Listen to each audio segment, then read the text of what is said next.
John, you can start it now. Right, welcome everyone to AACC's $100,000 business pitch competition. I'm Stephanie Goldenberg, Academic Chair for Entrepreneurial Studies Institute, and with me as my co-MC is Stacy Korbelak, Assistant Dean of Business, Economics, and Entrepreneurial Studies, otherwise known as BEES. Thank you, Stephanie. Today is going to be an exciting event, one that we've been planning for months. But before we get started, Dr. Lindsay, President of Arundel Community College, would like to share her words of welcome with you all. Dr. Lindsay? Thank you, Stacy. It is my pleasure to welcome you to Arundel Community College's $100,000 business pitch competition. We are very happy to be hosting this special event, which is being held again virtually, just as we did last year, to ensure the health and safety of all of the people involved. Our students look forward to this event all year, but I have to honestly say, so do I. I enjoy this particular program and opportunity for our students. It is such a wonderful opportunity for our students to get business and financial support as they are in the process of growing their own businesses. For close to 60 years, Anne Arundel Community College has proudly served the diverse needs of Anne Arundel County by bringing educational excellence and innovation to our community and our region. This event is just one of the many that engages students in real world experiences to prepare them for their future. Students can redefine themselves at AACC by starting their own business, nurturing their entrepreneurial spirits by taking courses, participating in competitions, being active in our Entrepreneurs Club, and by working with our community of faculty and mentors and partners like the Ratcliffe Foundation, SCORE, the Small Business Development Center, and the Anne Arundel County Public Library, as well, obviously, as our alumni. A very, very special thank you to our sponsor, the Philip E. and Carol R. Ratcliffe Foundation, for providing the $50,000 in seed fund awards, as well as the scholarships being awarded today. So Tina Davenport is here today representing the Ratcliffe Foundation and is one of our judges. Welcome, Tina. I also want to thank our students, our staff, and our faculty, especially Entrepreneurial Studies Institute, for their continued leadership and support of our students at the college and in our community. Congratulations to our 9 student finalists who are competing today. I can't wait to see you pitch. It's like a Shark Tank event. That's how I describe this to people. It's kind of fun like that. So I'm going to now hand the program back over to our Assistant Dean, Stacy Korbelak, Assistant Dean of our Business, Economics, and Entrepreneurial Studies program. And I wish all the students great luck. I'm going to be listening in and out. So you might not see me, but I'm going to have you on video, on hearing. Thank you. Thank you, Dr. Lindsay. Anne Arundel County and the surrounding region is home to many small businesses, including many represented here on Zoom today. We value you and all small business owners and aspiring entrepreneurs. At AACC, our Entrepreneurial Studies Institute offers the resources, networking, and education to help inspiring entrepreneurs and small business owners launch or grow their business. Today, we welcome you to AACC's $100,000 business pitch competition. Last year, we awarded $50,500 in seed funds and more than $180,000 in scholarships. We are looking forward to hearing this year's finalists pitch their businesses. But before we get started, let's thank our judges. First, we have Tina Davenport, trustee of the Philip E. and Carol R. Ratcliffe Foundation. Can you wave? Hi, Tina. We also have Joyce Ezra, retired AACC professor of business management and entrepreneurial studies. Can you give us a wave, Joyce? All right. We have Eduardo Hayden, our small business outreach manager for the Governor's Office of Small, Minority, and Women Business Affairs. There's Eduardo. We have Christian Hendricks, owner of Red Iguana Marketing. We have Dr. Candace Pruitt, business consultant, Small Business Development Center, and adjunct faculty member of Entrepreneurial Studies.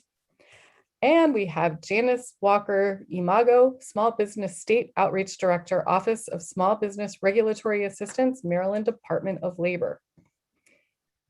I would also like to thank our sponsor, the Philip E. and Carol R. Ratcliffe Foundation.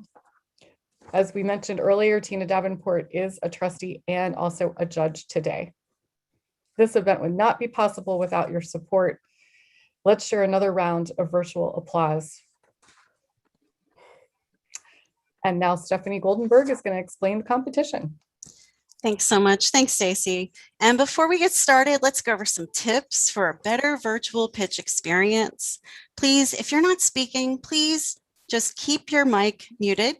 Just keep it on mute and stop sharing your video, because when we have, we'll ensure your screen doesn't show up when our finalists are pitching or when our judges are speaking. So just you can keep that on mute and hide your video. That'd be wonderful.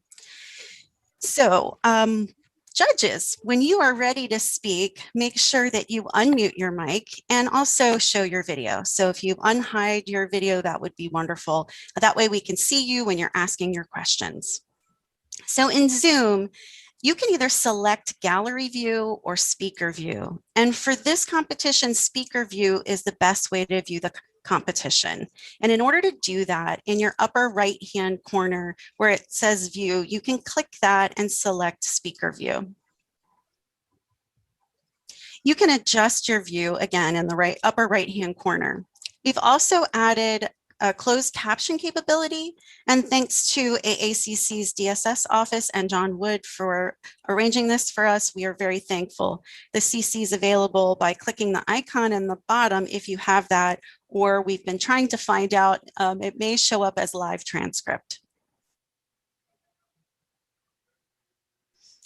I was trying to add the business pitch program, which might have caused some technical issues, into the chat, and it didn't like that. So what I will do after this event is follow up with a thank you and a copy of our pitch program as a souvenir. All right, Stacy, share what they can expect next. Okay, we're almost ready for the competition.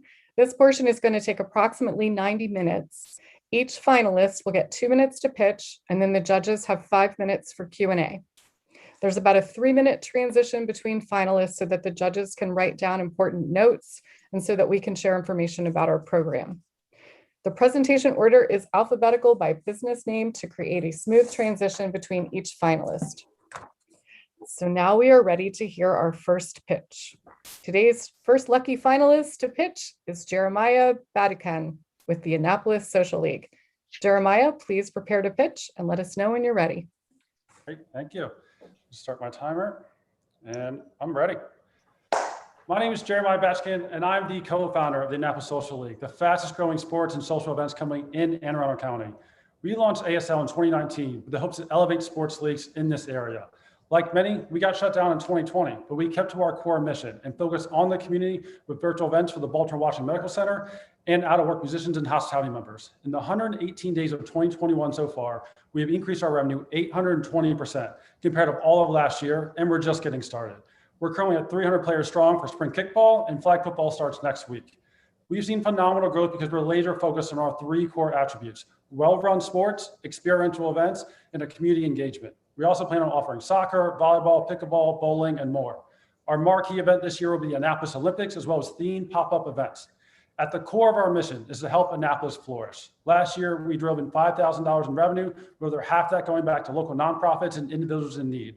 All of our teams at the start of the season get to pick a charity of their choosing. If their team wins, they get to present a check to the cause that's worthy of them, connecting champions with charities.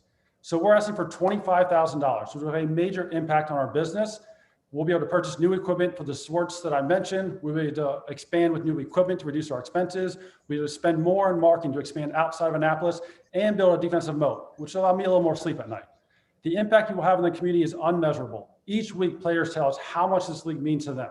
Several players moved to Annapolis right before the pandemic started, and they never got the chance to meet anybody new. And they're doing that now. Our free agent team usually gets smoked each week. I mean, they lose by 10 to 15 points, but you couldn't tell by the smiles on their face. And we're so happy to provide that opportunity. So thank you for your consideration. And this is the end of my 2-minute drill. Tom Brady, who? Thank you, Jeremiah. Now the judges and Jeremiah have 5 minutes for Q&A. All right, I'm going to start with Joyce. Hi, Jeremiah. Where is your next desired location? We're looking at Crofton and Granville's and Odenton. So using the Demographics Now resource through AACC, we know that we can actually double the size of the population that's in that area. Annapolis City is only 30,000 people strong, and that is a much bigger market when you look at, you know, the actual population. Thank you. Our next judge with a question. Eduardo?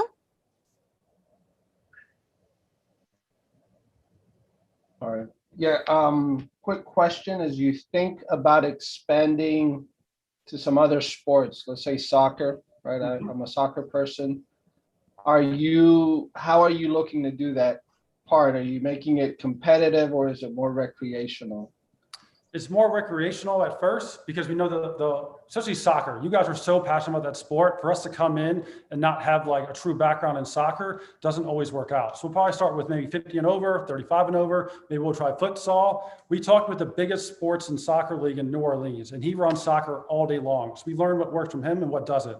For him, he said, you got to secure fields. That's more important to expanding into more sports than it actually is what sport we go into. So what he does is actually leases long-term fields by going to elementary school or under-resourced community center, says, I will build you a new field. So he gives them $300,000 in basically redoing a field for the rights for the field on Saturdays and Sundays and at nights.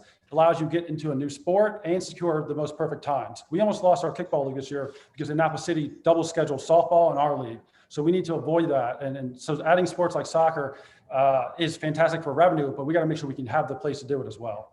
Okay. Jan is next. Thank you. And so I had a quick question. In your plan, you talked about net promoter score of 100%. Can you share with us how many players were surveyed? Were they surveyed on different teams? And how long was the survey period?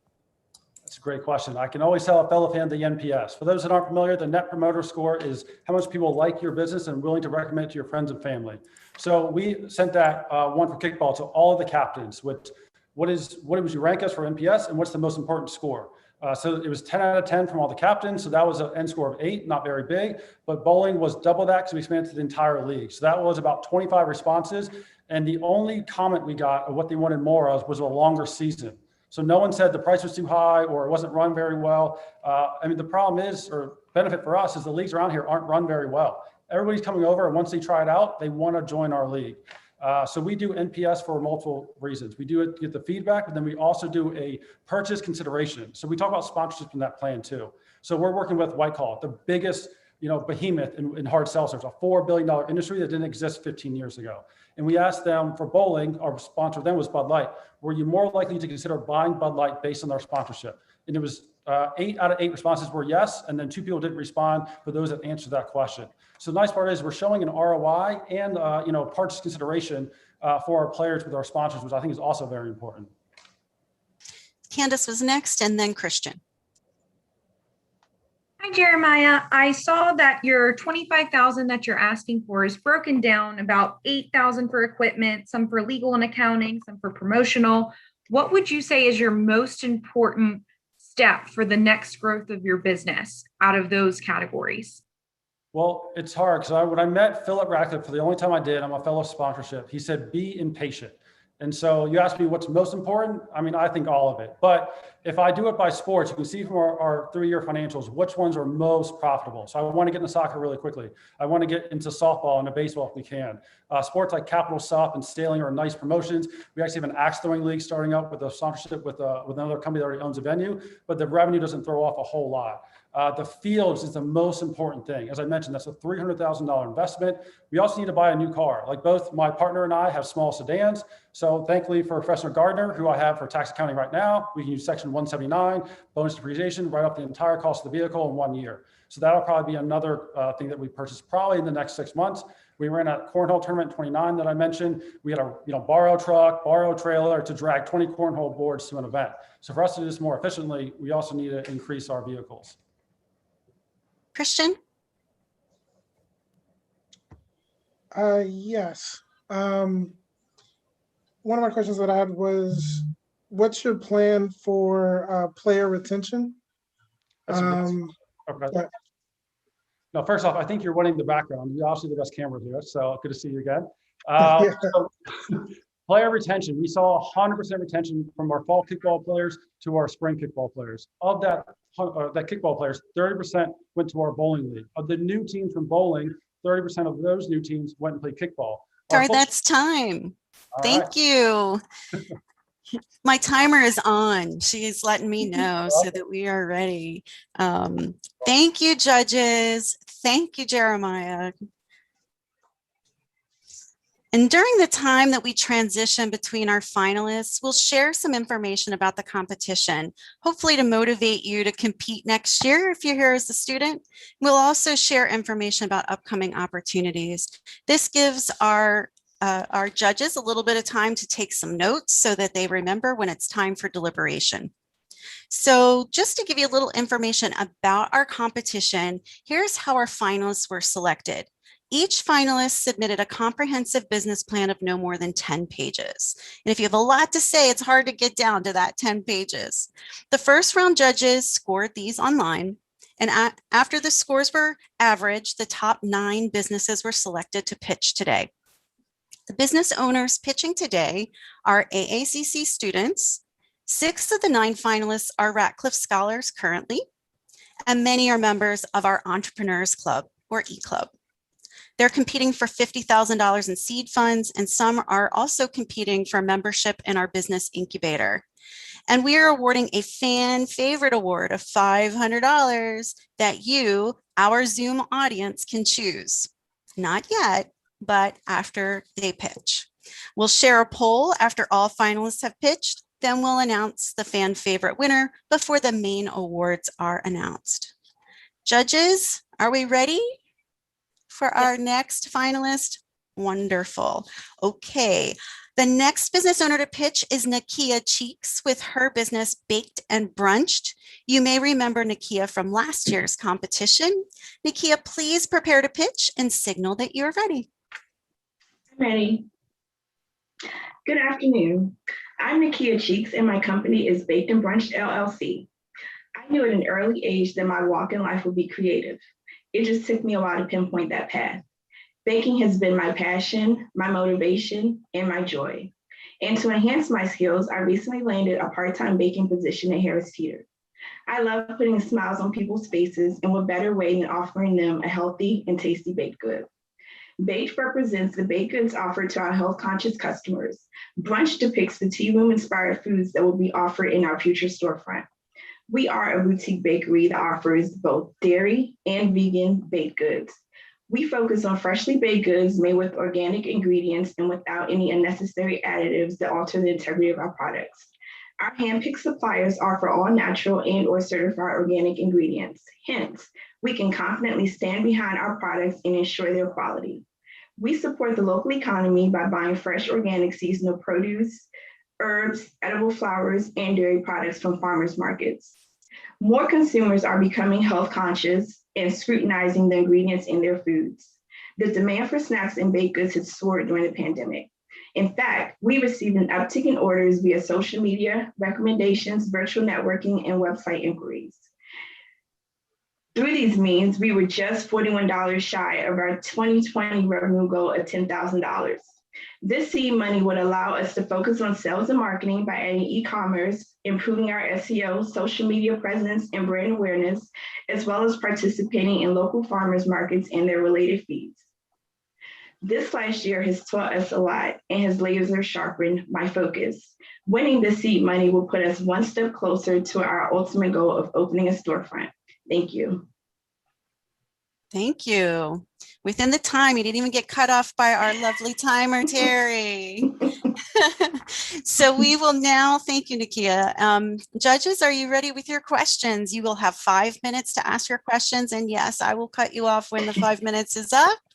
And since I'm going to start with Tina, because she did not get to ask a question last time. So Tina, do you have a question for Nakia? Yes, Nakia, I'd like to know, who do you consider your competition in your immediate area that you'll be entering business?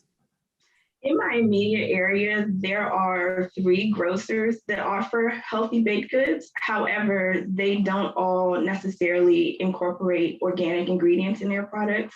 There are also a slew of vegan restaurants in the area, some of which do offer vegan products, but again, they don't necessarily specify whether or not all the ingredients in their products are indeed organic. Okay, and Christian? I just had a question about how you're planning to compete with these already established companies. Your marketing, what really, because the last question was about your competitive advantage, but what is the reason why, maybe better, the reason why somebody would choose you over the established company that you're already competing against? Well, the established companies, some of which many are using deceptive marketing, and consumers have to rely on their own wits to determine whether or not the ingredients in these products are indeed truly healthy and organic as specified. Also, some of the grocers don't all have freshly baked goods. Some have been sitting on the shelf for who knows how long. So you can't confirm whether or not the products are indeed freshly baked. Before the pandemic, I participated in a lot of pop-up shops, and I was able to be face-to-face with my consumers, and I was able to answer any questions or concerns that they had about the ingredients or any allergens or any other medical issues, whereas they can't necessarily do that in a big box store. And our next judge would like to ask a question is Candace. Hey, Nakia, I was very impressed by the business financials that you submitted and how you hit your projections in 2020 with COVID and how you took advantage of COVID-19 resources during that time. I was just curious about your 2021 projections. How has the first quarter been, and how have you been able to pivot to make your 2021 projections a reality for this year during COVID? Sure. 2020 and 2021 first quarter are pretty much identical. For some reason, the first quarter is typically pretty slow for me. Things usually pick up around the spring into the summer and the holiday season. Last year, I was bombarded actually by orders from the Thanksgiving to the Christmas holiday. And I really want to focus on updating my website, enhancing my SEO and my social media presence the second quarter and through the end of the year, because even though restrictions are lifting with COVID, we still don't know how long it would be until people are 100% feeling safe with going out and interacting and purchasing products in person as they were before the pandemic. And Jan had the next question. Actually, Candace asked the question that I had, so great minds think alike, Candace. Joyce, do you have a question? Yes, I do. Which farmers markets do you find are the best for you trying to build your brand? I actually am in communication, and I actually have a call scheduled for this coming week with the Capital Area Farmers Market. They have relaxed requirements for vendors participating and are more cottage food business friendly. And some of the other farmers markets that I want to participate in, hopefully next year, you have to prove a track record of selling at a farmers market. So I'm hoping that I'm able to participate in the Capital Area Farmers Market this spring, so that the next season I'm able to participate with some of the more well-known farmers markets, such as Fresh Farms, which operates throughout the region. They have multiple locations. Crofton is another one, and also one in Montgomery County. Thank you. Sure. And we are out of time for Q&A. So Eduardo, I'm sorry, we'll start with you next time.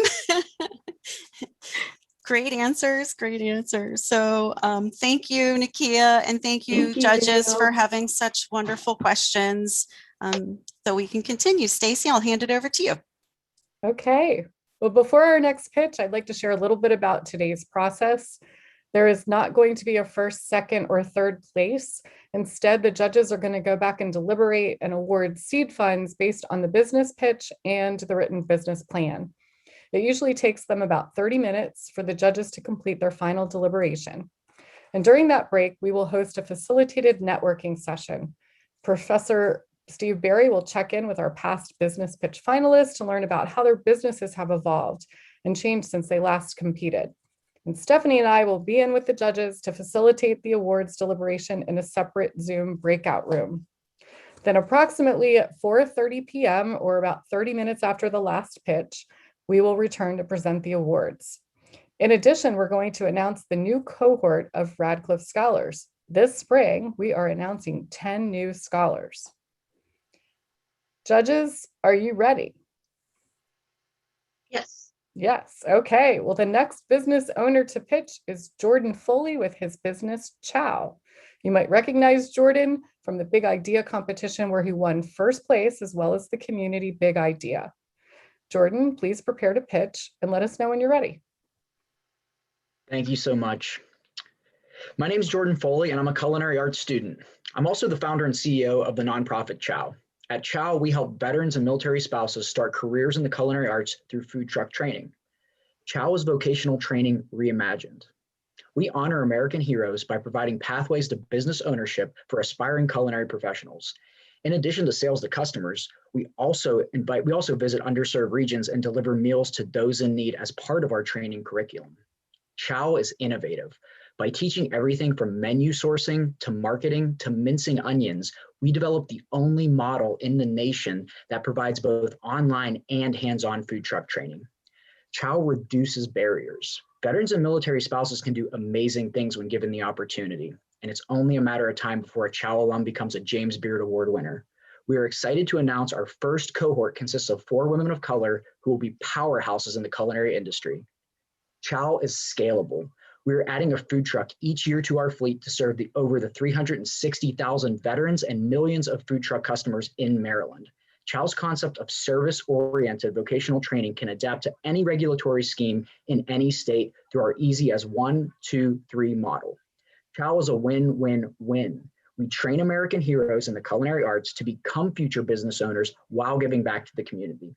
We are asking for $25,000 to expand our operational outreach and food production capabilities, which will increase our community impact fourfold.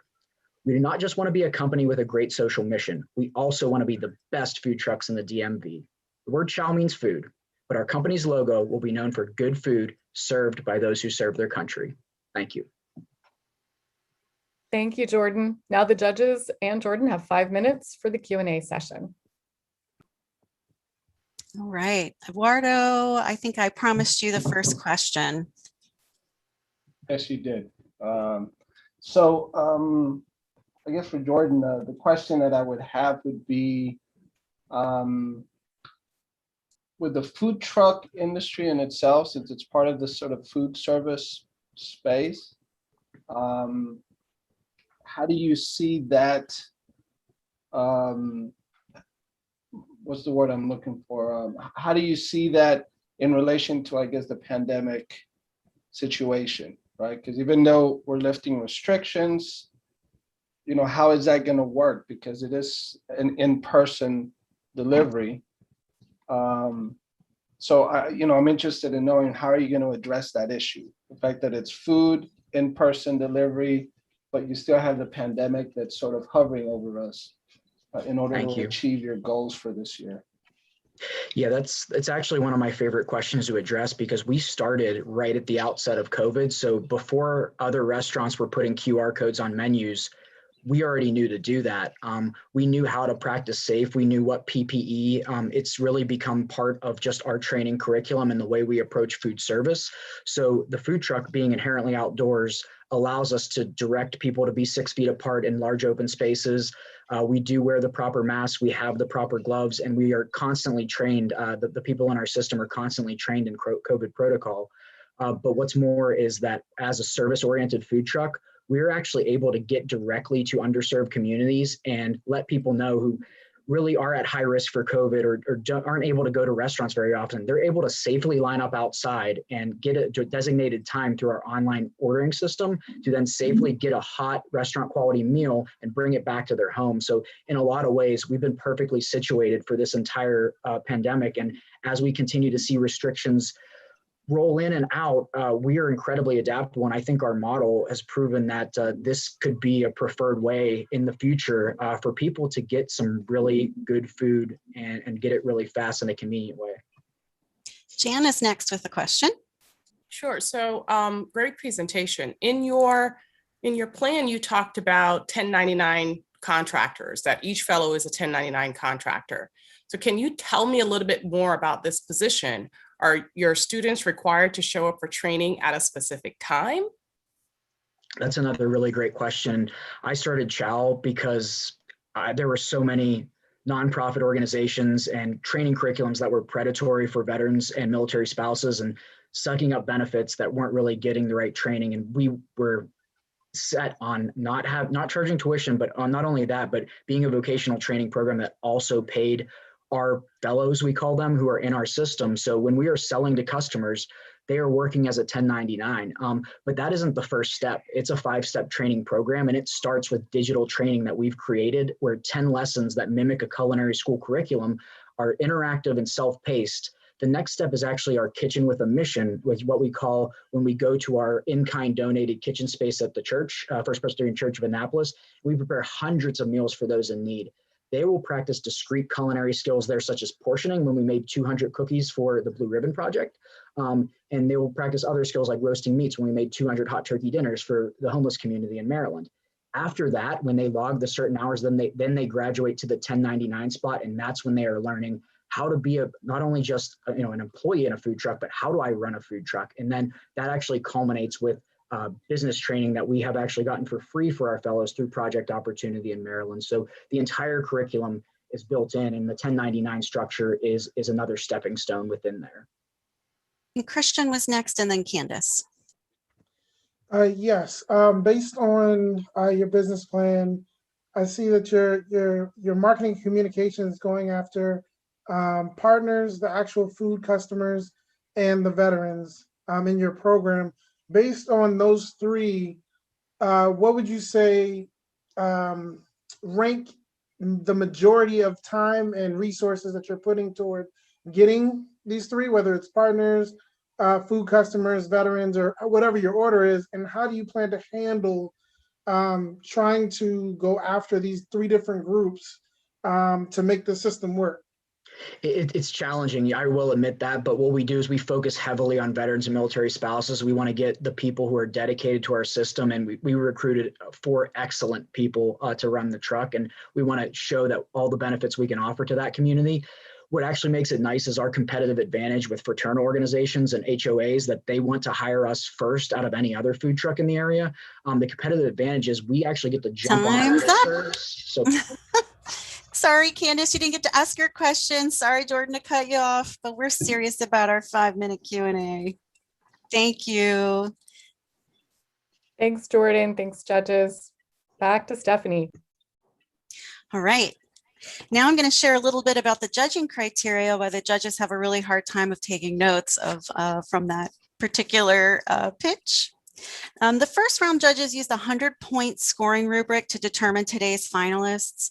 The criteria included the feasibility of the business idea, including appropriate concept testing and the value proposition, competitive advantage, plans for generating income or a profit, a clearly defined target market, appropriate marketing and sales approaches, experienced team members to implement this plan, and a reasonable financial plan.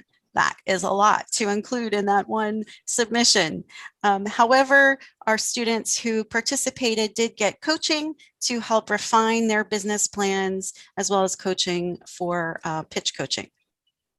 Today's judges are considering that same criteria, as well as the effectiveness of the pitch and the Q&A to determine the awards. Okay, judges, are you ready for our next finalist? Yes. Wonderful. If you had your hand up before, you might want to put your hand down for this time, but I'll make sure I call on you for the next questions. The next business owner to pitch is Jessica Flaherty, Clover Run Riding. You may recognize Jessica from last year's competition. She's back to share an update to her business and a new request. Jessica, please prepare to pitch and signal when you're ready. I am ready. So Clover Run is a comprehensive equestrian academy for all ages with a family atmosphere located in Harwood, Maryland. This is a proven viable business concept that meets a clear need within the community for educational outdoor activities. Clover Run showed a 300% growth in the past year through the COVID pandemic, moving ourselves from our 19 lessons a week to our current 56, and we are on track to continue with this growth. We have prospective clients contacting us regularly to schedule evaluation lessons. We are the only curriculum and levels-based program in the area, giving us a clear competitive advantage. The majority of our target market are riders that intend to become competitive between age 8 to 25, but we do accept riders as young as 3 and as old as into their 80s and beyond. Competitions and horse shows give our riders the opportunity to show off all of their hard work, everything that they've learned, and in turn, it's also a wonderful marketing opportunity for Clover Run. We get our logo and our business out into new communities in front of new prospective clients, like the banner you see behind me. The prizes hanging up that the riders have won really show that our program works. That being said, we recently had 4 prospective clients who passed on our program, loved it, but chose not to join simply because we could not offer out-of-state competitions. These riders represent 2 to 3 lessons a week, board on a horse, 2 to 3 shows per month, which equates to roughly $3,000 per rider or $12,000 in lost revenue per month for those 4 clients who chose to walk away. So we're currently asking for funding to fill this distinct need, to buy a hauling vehicle to allow us to travel to out-of-state competitions. Having this vehicle will allow us to become a distinguished leader in the field and offer uncomparable services to our clients both now and in the future. Thank you. Perfect timing with your own time going. I know, Denver. Very nice. And thank you, Terry Timer. I appreciate the chat. I get to get little nudges too. So we're going to set the time now for the judges and to have that Q&A time. And I saw Christian's hand up first. So we're going to start with Christian and then move on to Candace since she didn't get to ask her question last time. Hello. The question I had was, what are you doing intentionally to drive and to continually drive the growth that you're seeing and that you're building in to attract these competitors, these serious competitors? So the majority of our marketing is actually word of mouth and logo-based materials. We have, as you see, I have the polo shirt. Our clients have jackets and belts and pants, and they're going throughout the community. They're going to horse shows wearing our logo, and then they're winning. So people actually come up to them and say, hey, where do you ride? And we're getting inquiries through that. We've also seen really, really huge success through targeted Facebook ads, where I've targeted either new riders right after the pandemic. We're targeting show riders right now as horse shows are coming back into existence, and we've seen a lot of success with that. Great. Good, Candace.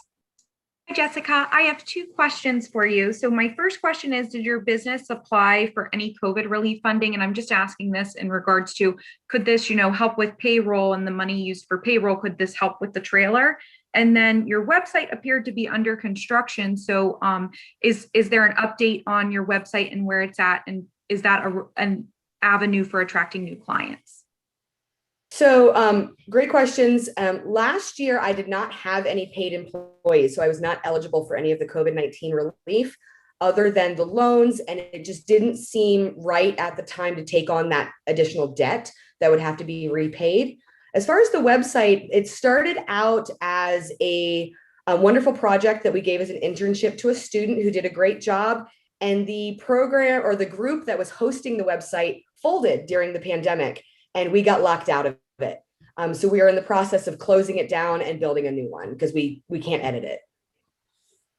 Following up really quick, you may be eligible with the new rules to the PPP for a schedule on the Schedule C, line 7. It's based off of gross revenue. I'm happy to have a conversation with you afterwards. That would be amazing. Thank you. Joyce, do you have a question? So your biggest area of growth is your competitive riding growth. Are there other groups in Maryland that do that same kind of competitive riding? There are a lot of the competitors in the area do have competition opportunities. We operate as a team, which gives us a competitive advantage. Horseback riding is a very individualized sport, but I bring it a community atmosphere to it. They all go to the competitions together. They watch and support each other, which does set us apart. But we compete against other riders in the area. So yes, other places are doing it. I just feel like we do it a little bit better. Thank you. Tina, do you have a question? Yes, Jessica, I noticed that in 2019 you bought a 4-horse hauler, and now Correct. you're requesting a larger hauler. Explain what revenue you'll be generating out of the larger hauler and why the other one you bought in 2019 isn't functioning or isn't, beneficial, I guess. So what we have currently, we do have a trailer currently, and it only will carry the horses. So we can go down the street to a local competition, but we can't travel out of state because I simply just don't have the room to carry all of the equipment the horses need to support their lives for the time that we'd be gone. Grain, hay, water buckets, water, fans, blankets, pitchforks, wheelbarrows. It's just not possible to carry those things with us.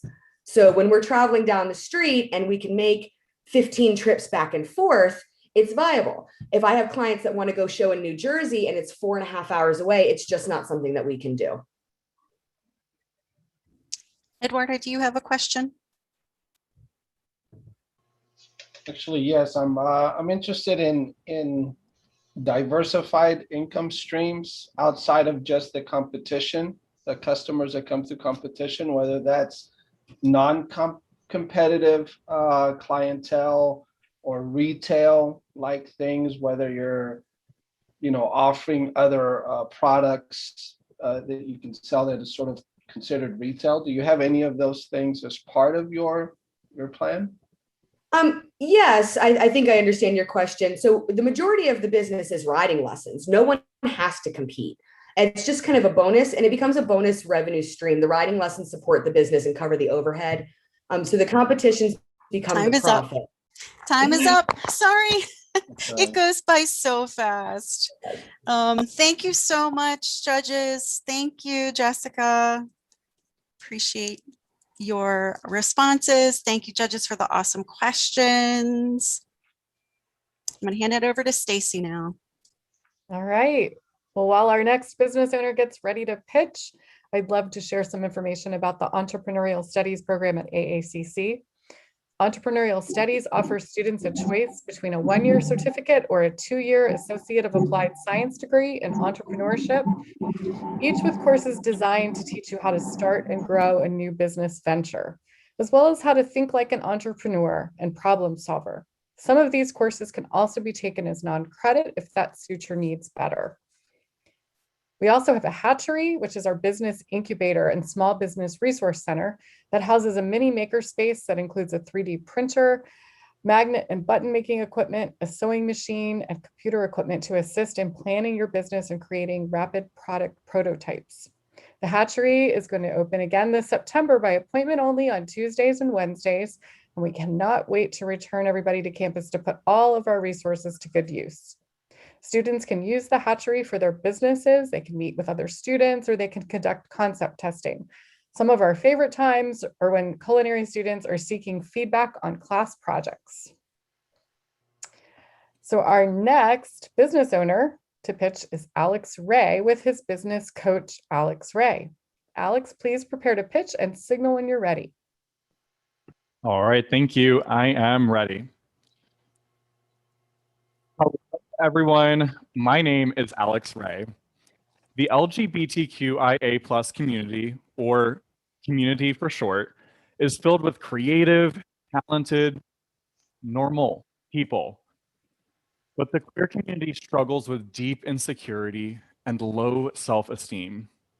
Lesbian, gay, and bisexual youth are almost 5 times as likely to attempt suicide compared with their heterosexual counterparts. The big problem in the queer community is our own view of ourselves. This is why I provide 6 months of one-on-one life coaching focused on creating confidence by addressing the specific roadblocks that queer people have to becoming comfortable with their authentic selves. Only then can we truly reach our full potential.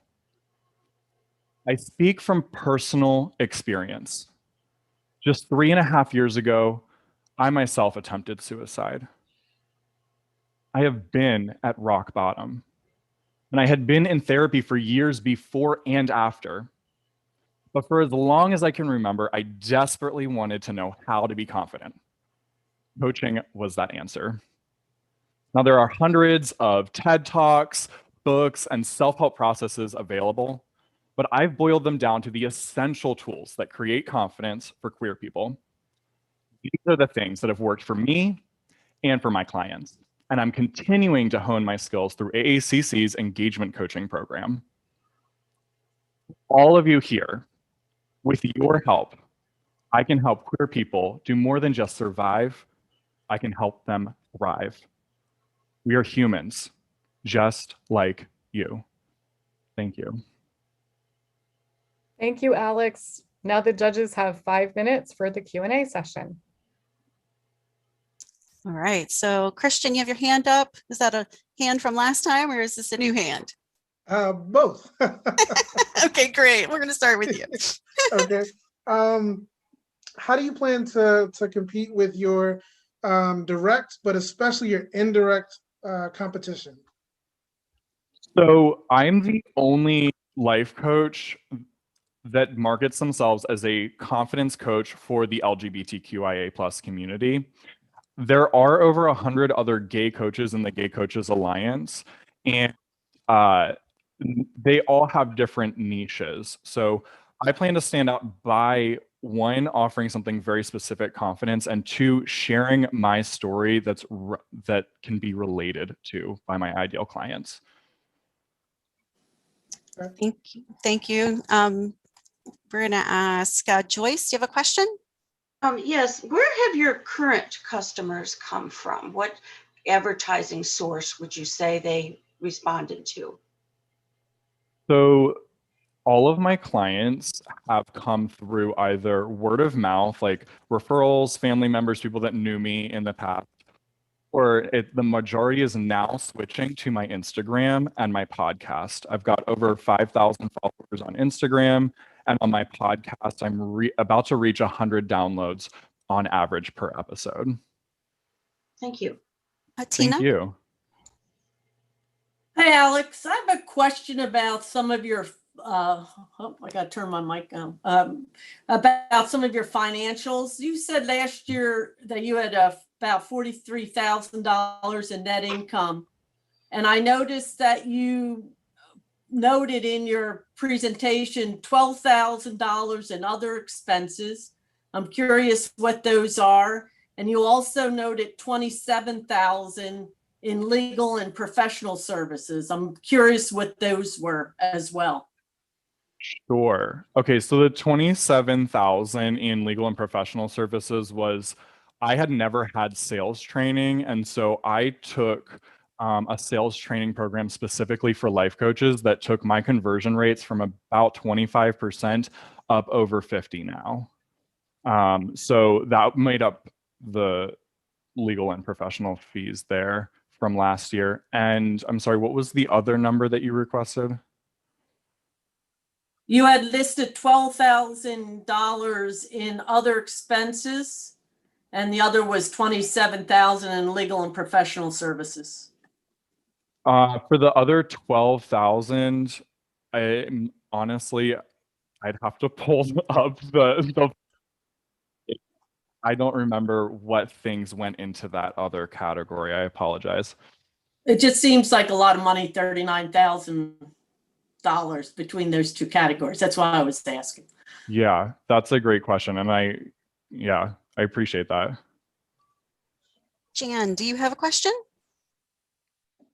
It seems like great minds think alike as well. That was the question that I had. I think I had the number on his sheet at $34,435, the same legal expenses and the $12,000. That just stood out to me as well as a huge cost on the financials. I can go ahead and try to pull it up as fast as possible and answer this question. Is there another question I can take while pulling this up?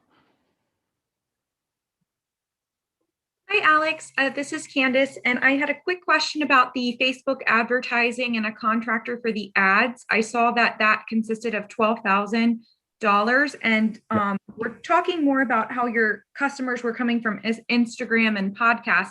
About how many clients are you getting from Facebook? I really don't get clients from Facebook. I do share my Instagram to Facebook, but there's the only Facebook interaction I get is through like friends and family. So that's not direct. I'm not directly getting new people, but they are talking with other people about it. And I'm noticing that people are telling me they know me through a friend that has seen or is friends with me on Facebook. Christian did have a hand up too. I didn't see it specifically, but do you see your target market being the parents of these individuals or the actual individuals themselves? I do not see. So I have worked with teens, but my target market is adults. And the reason for this is because at the point when adults and have the ability to be autonomous and make their own decisions, it's really the point at which I can be with them. Time is up. Thank you so much. Thank you, judges. Thank you. Thank you, Alex. Thank you. Thanks, Stacy. Would you like to know a little bit more about our classes or how you can apply for a $12,000 entrepreneur scholarship? You all are nodding. Yes. Our website has a great video interview that explains how to successfully submit a scholarship application. The next scholarship deadline is July 15th, online at noon. And tonight we're going to, or this afternoon, we're going to announce our next scholarship recipients. Class registration for summer is open now. Fall semester registration also opens next week on May 4th. Don't delay, register today. We'd love to have you in our classes. I see our judges are still writing a little bit, so I'm take some notes. Get ready. I'm getting ready to introduce our next business owner to pitch, Andrew Parr with Muted Beer Garden. You may recognize Andrew from our Big Idea competition where he won second place and the fan favorite award. The business he is pitching today stemmed from that big idea of bringing beer tourism to Annapolis. Andrew, please prepare to pitch and signal when you're ready. Thank you. Hi, my name is Andrew Parr, CEO and founder of Muted Beer Garden. Like many others, I felt lost during 2020. The only thing I could bring myself to do some days was go on a long walk. I actually ended up walking over 300 miles last year around Annapolis and became intimate with different parts of the city, down to every brick and bridge. After a long walk in the heat of summer, I would buy takeout, lay a blanket on the crisp, cool grass at the Maryland State House, and nibble on a pizza or sandwich. But more than anything, I craved a cold beer. Unfortunately, there were no options in the downtown area to drink a beer outdoors and enjoy picnic food or takeout in an open area. My only options were dining in a restaurant, which wasn't an option some weeks because of the pandemic, or retreating to my apartment. But I didn't want to be in my apartment. I wanted to feel like I was part of the city, a part of the Annapolis community. This pain point has a solution, and it's existed for hundreds of years. The traditional German beer garden. I first visited a real beer garden in Munich, Germany when I was 16. My host family packed a variety of meats and cheeses and garden vegetables, and then we would unpack on long wooden tables with other German families. Little booths sold sparkling golden beers along with snacks such as French fries, sandwiches, and soft pretzels the size of your head. And these families would spend weekend afternoons picking at food, playing games, and enjoying each other's company. And this is what I want to translate to Annapolis. Muted Beer Garden is about turning off the noise in life, the work week, the obligations, the constant buzz of the 21st century, the Zoom, and engaging with the community and each other. The space will be designed to accommodate outdoor furniture, yard games, artist showcases, and even food trucks. And the focal point will be a repurposed shipping container to serve local beers and craft beverages to celebrate Maryland. A beer garden is an invitation to everyone, and I'd like to personally invite you to my beer garden. Thank you. Thank you, Andrew. And now we are ready for our Q&A. Who do we start with first? Tina, do you have a question? Sure. I was wondering, what is your target date for opening? And with that date in mind, what are your zoning and permitting obstacles that you appear to be facing with the city of Annapolis? Yes. So I started working on this project in my classes. I took a bunch of entrepreneurship classes, marketing and business classes last semester and got tons of feedback. I had to do projects, doing market research and things like that. So that's when I originally started the concept, and it seemed like doing a pop-up beer garden would be a relatively easy process using one-day liquor licenses. After doing some research, and I was going to shoot for like July 2021 based on that. However, after doing research, it seemed like a better idea to get an actual liquor license. So that's why I want to more so establish roots in a particular area of the city, because otherwise I wouldn't be able to carry the amount of beers that I would want to promote the craft beer scene. Zoning wise, currently I am working with the real estate company to figure out if the gas tanks have been removed and the Maryland Department of Environment to make sure that it is up to standard. I'm currently getting a public information request from them, so I'm actually waiting on that, hope to get it soon. Those are the big things. It also, I would think that the beer garden would fall under a Class D tavern liquor license, but since it doesn't actually have physical walls, that's where we start getting into kind of some of the gray area. I was also told that it's in the historic district, but I looked at it on a map and it doesn't appear that it's in the primary historic district of Annapolis. So I would just need more clarification on that as well. Thank you. Great question. Thank you. Christian, you're next. Yeah, I just wanted to ask you, what is your competitive advantage, especially amongst the bar scene in Annapolis and even just the surrounding area? Yeah, big competitive advantage is that it is a large outdoor space that other food vendors can come in and provide their sources. And also I am a master brewer. I'm actually completing that certification through the University of California, Davis. So I'm well versed on different craft beers and flavors and what pairings work well with different types of food. So that gives me an edge. Even though I don't have a brewery, I am very familiar with beer types and what works really well. Thank you. And Candace, you're next. Hi, I understand like a lot of the funds will be used for understanding the permitting process and getting the ball rolling there. But there will be some other expenses, perhaps like leasing, the ground rent, startup costs, developing a website, working capital. Have you considered what other funding resources and local resources that you could tap into, like any bolt loan, any owner investment for those items? So I've looked at the SBA loans. So one of the things that I want some of the legal fees is just navigating how much of my life I have to give away to get one of those loans. And then also I've been in contact with the Arundel Economic Development Corporation about their different funds and grants. I would be eligible for actually reimbursement for part of my master brewing certification based on one of the programs they have. And they also suggested that I would probably be eligible for the vault loan as well. Jan, do you have a question? I do not at this time. Joyce? What would be your plan B if the bureaucracy does not come through for you? Would you do pieces of the plan, or what are you going to do? Yeah, that's another great question. I could back to doing pop-up beer garden, which would be going to different venues and then offering like a specific beer there, doing tastings, kind of throwing like a house party or something along those lines, and then making some sort of revenue off of that, or just campaigning to get my name out there.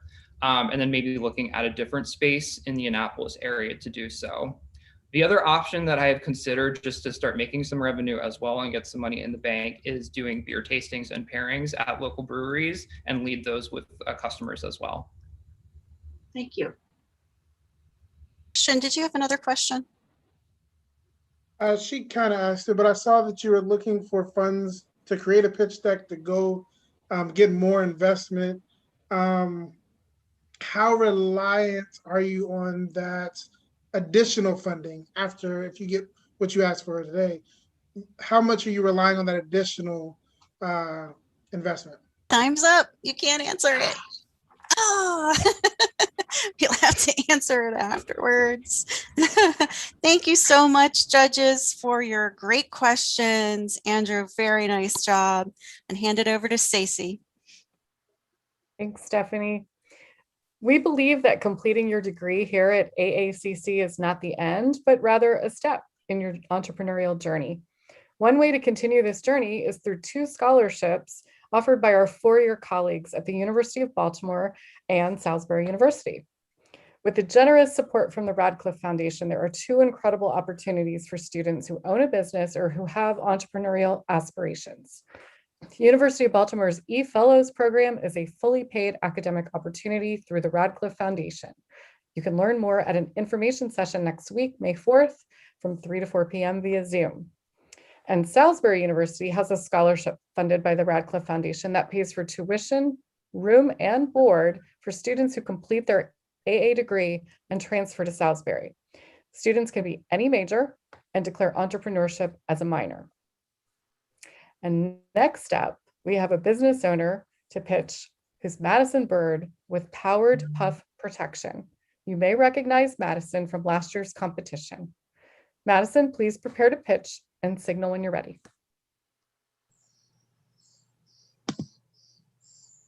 Hello, everyone. I'm ready. Go ahead. Hello, my name is Madison Bird. I began working in the cannabis industry in 2019 because cannabis improved my life and I wanted to help others find similar relief. After working in the industry for a few months and using cannabis products myself, I became aware of a consumer problem within this industry regarding vape cartridges. Let me give you an example. Janice is a 65-year-old woman who has experienced chronic pain in her wrists for some time. After finally deciding to get her medical cannabis card, she visited her local dispensary. Now, Janice didn't want to smoke, so her consultants helped her find a CBD vape cartridge she can use throughout the day. She found it helped her pain significantly and was easy and discreet to use. Janice left with a few more cartridges, one to uplift her during the day and one to help her sleep. Now that she has medicine to address her health needs, she finds it difficult to know which vape cartridge to use when because, well, they all look similar. She's even had a cartridge break and leak in her purse during a typical busy day, wasting $60 and staining her purse. Powered Puff Protection's breakthrough product, Bumper Cards, is the solution to all these problems. These soft, small cylinders will encase the glass section of the vape cartridge to protect it and will come in various colors to help differentiate between the cartridges. Now Janice won't have to deal with any pesky problems. With funds from last year's competition, I was able to buy materials in order to begin the necessary research and development. My bumper cards and following product lines are accessories for cannabis consumers. They will be initially positioned in dispensaries and will have marketing materials to direct buyers to my e-commerce site. These accessories contain no cannabis and therefore would not be subject to governmental regulations besides commercial law. I'm excited and driven to help patients safely use their medicine and to make a mark in the cannabis industry with the help of this opportunity. So thank you for your attention. Perfect timing. Yeah. Thank you, Madison.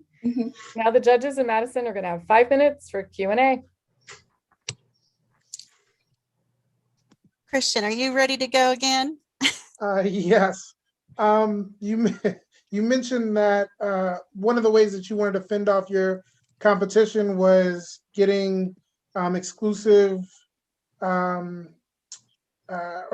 partnerships with dispensaries and getting them to already have your product on the vape pens and things of that nature. How are you going to sustain that if a manufacturer will give them for free to the dispensaries or charge a lower price? How will you deal with that as far as competition? Do you mean as in they would offer my exact product idea in addition to the vape cartridges? A similar solution, maybe not direct, but something that solves the same problem. Okay, we have had an instance where one of the cultivators in DC decided to create a yellow or blue band that would wrap around the bottom of here. This would indicate whether or not the strain that's made from the vape cartridge is an indica or a sativa strain, meaning if it's uplifting for indica or for sativa or kind of sleepier for an indica. Unfortunately, it doesn't provide like ultimate customization processes available for the end users, because it still won't, if you have two indicas, two carts with two different blue or two of the same band at the bottom, you still don't know which strain is which. They could be completely different. So this just offers a more exclusive customization for the end users. Candace has the next question. Hello, I heard that you used the funds from last year for product development and research. So I was just wondering, have you identified a supplier and what is your minimum dollar amount that you would have to order for your initial order? So I plan on creating and purchasing a mold with a mold designer. And then after purchasing a couple molds from them, I would be able to personally create these materials myself. This kind of helps me because I'll be operating in a home office, so I'm not necessarily going to have to be buying 500 of these units in bulk and having to store these all at one time. Instead, I'll be able to create these as needed for dispensary stocking and my website sales. Jan, you're next. I just wanted to piggyback off Christian's, sorry, let me put my camera on, of Christian's question, because it just kind of circled around in my brain a bit. So what if the manufacturer decided, okay, I can produce color-coded vials as opposed to having your strip on these vials? How do you account for that for your business, right?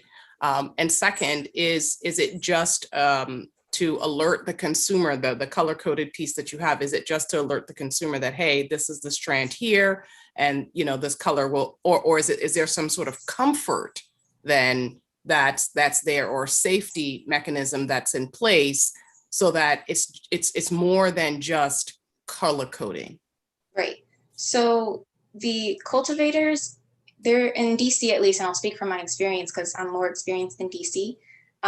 They have about 20 to 35 strains each. So having that many color-coded specifications for each cultivator and having to require each patient to understand and memorize all of those instead of they themselves coming up with their own, considering they only use like 5 of those strains perhaps.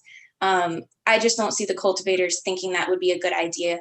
At most, I think they would consider indicating if it was sativa or indica or even a CBD strain, and then leave it up to the patients to customize it for their own health needs. Joyce, do you have a question? Yes, I do. How far into the patent process are you now? I have not started the patent process. I met with a patent lawyer and we did discuss it.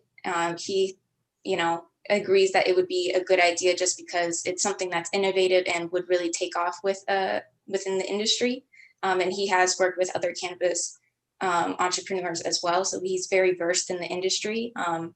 So I have met with him last year, but frankly, I just haven't gotten the funds to go ahead and have him make either provisional or the actual application yet. That's what I'm hoping to use most of the funds for here in the competition.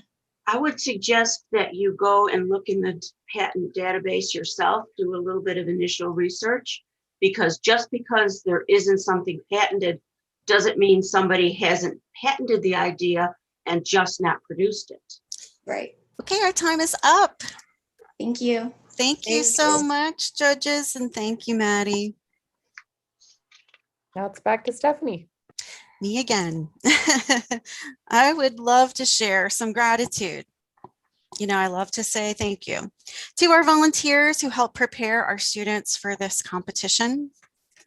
In addition to our sponsor, the Radcliffe Foundation, there were many other people who were instrumental in helping our students prepare for the 2021 business pitch competition. Professor Mike Gavin and I hosted workshops this semester to help our participants prepare their financials and their marketing. Students who submitted their plans online met with business plan coaches and advisors to review and improve their plans. In addition, our finalists had the opportunity to meet with a pitch coach or several to assist them in preparing for today. There were 26 business plan and or business pitch coaches who supported our students, and 8 of those coaches were from SCORE. Thank you to our coaches, and especially thank you to SCORE for being such a valued partner. And several of our SCORE mentors are here today. Thank you, thank you, thank you. Please join me in thanking the folks who generously volunteered their time to share their guidance and advice. And again, you'll see the names of our coaches and volunteers in your program that you'll receive after this event. Many of our coaches are here today. Thank you so much for your dedication to our students. These individuals provided more than 50 hours of coaching to help our students prepare. So we are getting ready for our next finalist to pitch. Judges, are you ready? I see some nods. Fantastic, fantastic. Our next business owner to pitch is Latoya Staton with Prepared for Tech. Latoya, please prepare to pitch and signal when you are ready. I'm ready. The most gut-wrenching reality check I've had is with my son, who I spent 12 years putting in the good summer camps, strong academic programs, and great colleges, told me he was tired of school and he wasn't going to college. I was hurt, but I took a step back, said, what are you gonna do? Held him accountable and provided guidance. Soon, others were asking me to do the same for their kids. And I also realized that nonprofits were receiving funds to try to help 81,000 other kids who are just like my son. Prepared for Tech was born. Hi, I'm Latoya Staton, and I'm the CEO of Prepared for Tech. Prepared for Tech aligns opportunity youth between the ages of 17 and 24 to tech careers through intentional career development. And we support people like 23-year-old Amy, who found herself a young mother, but with my support is now working as a business development rep for a DoD contractor. I helped her by creating a pact. We focus on passion discovery, aptitude assessment, coaching and accountability, and training while trying a bunch of stuff on the job. We bring capacity, connections, grant collaboration, talent pipeline development to workforce development organizations, schools, and employers. I am a connector in the ecosystem and have the connections to make this happen. I will use the funds to build the brand. Building a website is important, but also further developing those customer personas that I need to reach. Also, I use a bunch of technology. I want to use one platform so that all of the information is in one place. I will also get more clients through digital marketing and storytelling on online platforms such as TikTok, Instagram, and Twitch. Hi, I'm Latoya. I help opportunity youth like my son, who is now an audio engineer and studying to be a certified Apple specialist, become prepared for tech. Thank you, Latoya. Thank you. Perfect timing. Okay, judges. I know you have some great questions for Latoya. You have 5 minutes. Jan, we're going to start with you. Great presentation, Latoya. So just a quick question. How does your service or your business compete with the state's youth apprenticeship programs that is currently in schools? Yes, so youth apprenticeships, they're really focused on pulling the kids on a focus program through a job. And I have wrote grants around youth apprenticeship. I'm focused on developing the kid around their passion. I don't want to do training because people say tech is the job to do. But hey, if you like music and you want to be an audio engineer, let's look at the path forward and let's help you elevate yourself around your passion. I believe that people perform best when they're passionate about the work that they do.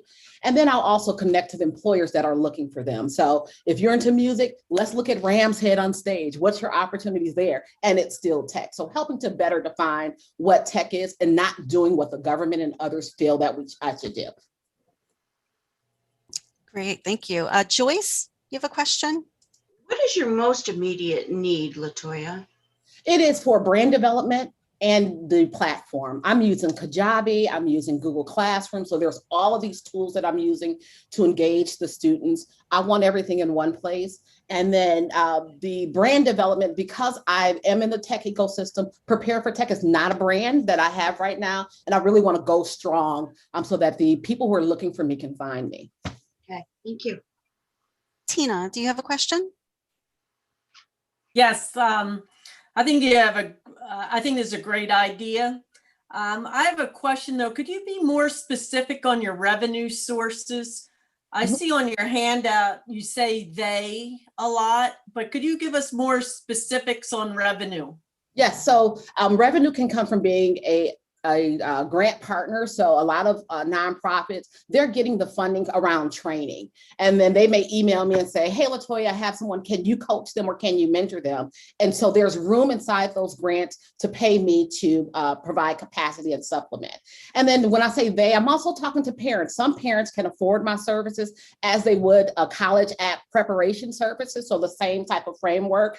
So being able to prepare me to work or pay me to work with their kids either for 6 months or a year while I'm coaching them to understand how what they're passionate about is also a tech job. You know, I want the students and the parents to realize that tech is beyond cyber and those other things. But if you like data, it's a data coordinator. You know, if you like music, it's an audio engineer. So really helping them see themselves inside of a tech role and help to fulfill a lot of those 200,000 jobs that are available in this space. Eduardo, do you have a question? Yeah, for me, it would be more, so obviously there's a need within big tech, if you will, right, to fill a particular gap. I mean, this prepared for tech, do you see that fulfilling that particular gap? And I get it, this is to put them into these spaces, whether it's, you know, it's a big tech, medium tech type companies, but do you see that as part of how this can work? So have you tapped into that? Yes, so I'm even talking about small businesses who may, you know, just be starting and need someone to do their CRM. To be a CRM person, you have to understand the technology. So tech isn't just about big tech.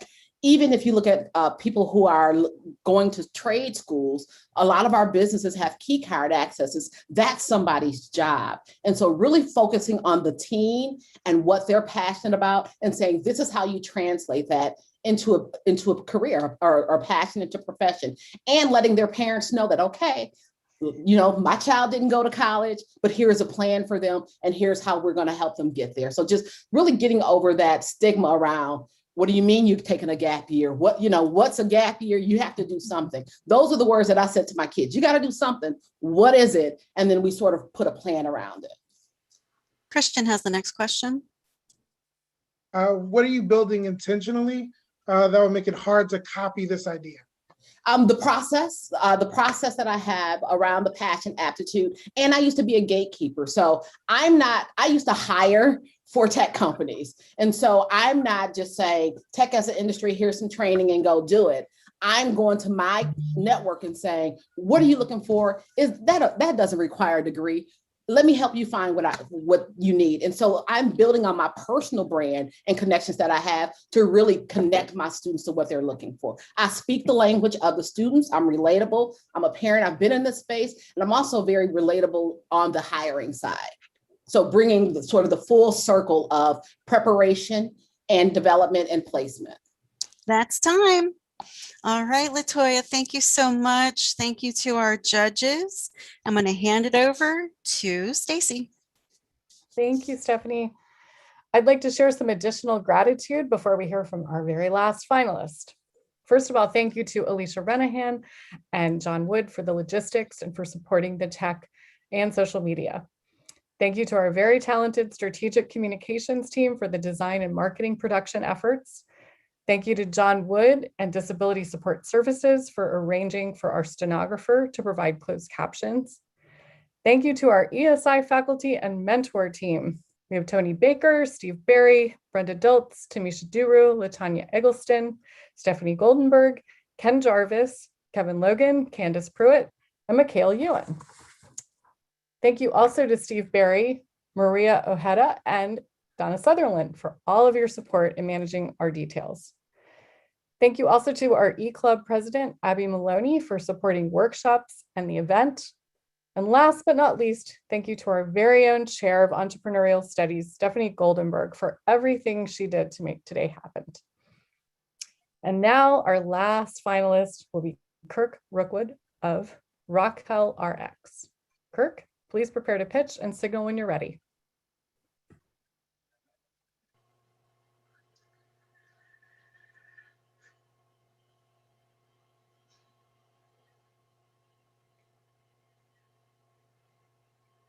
Need to check on Kirk.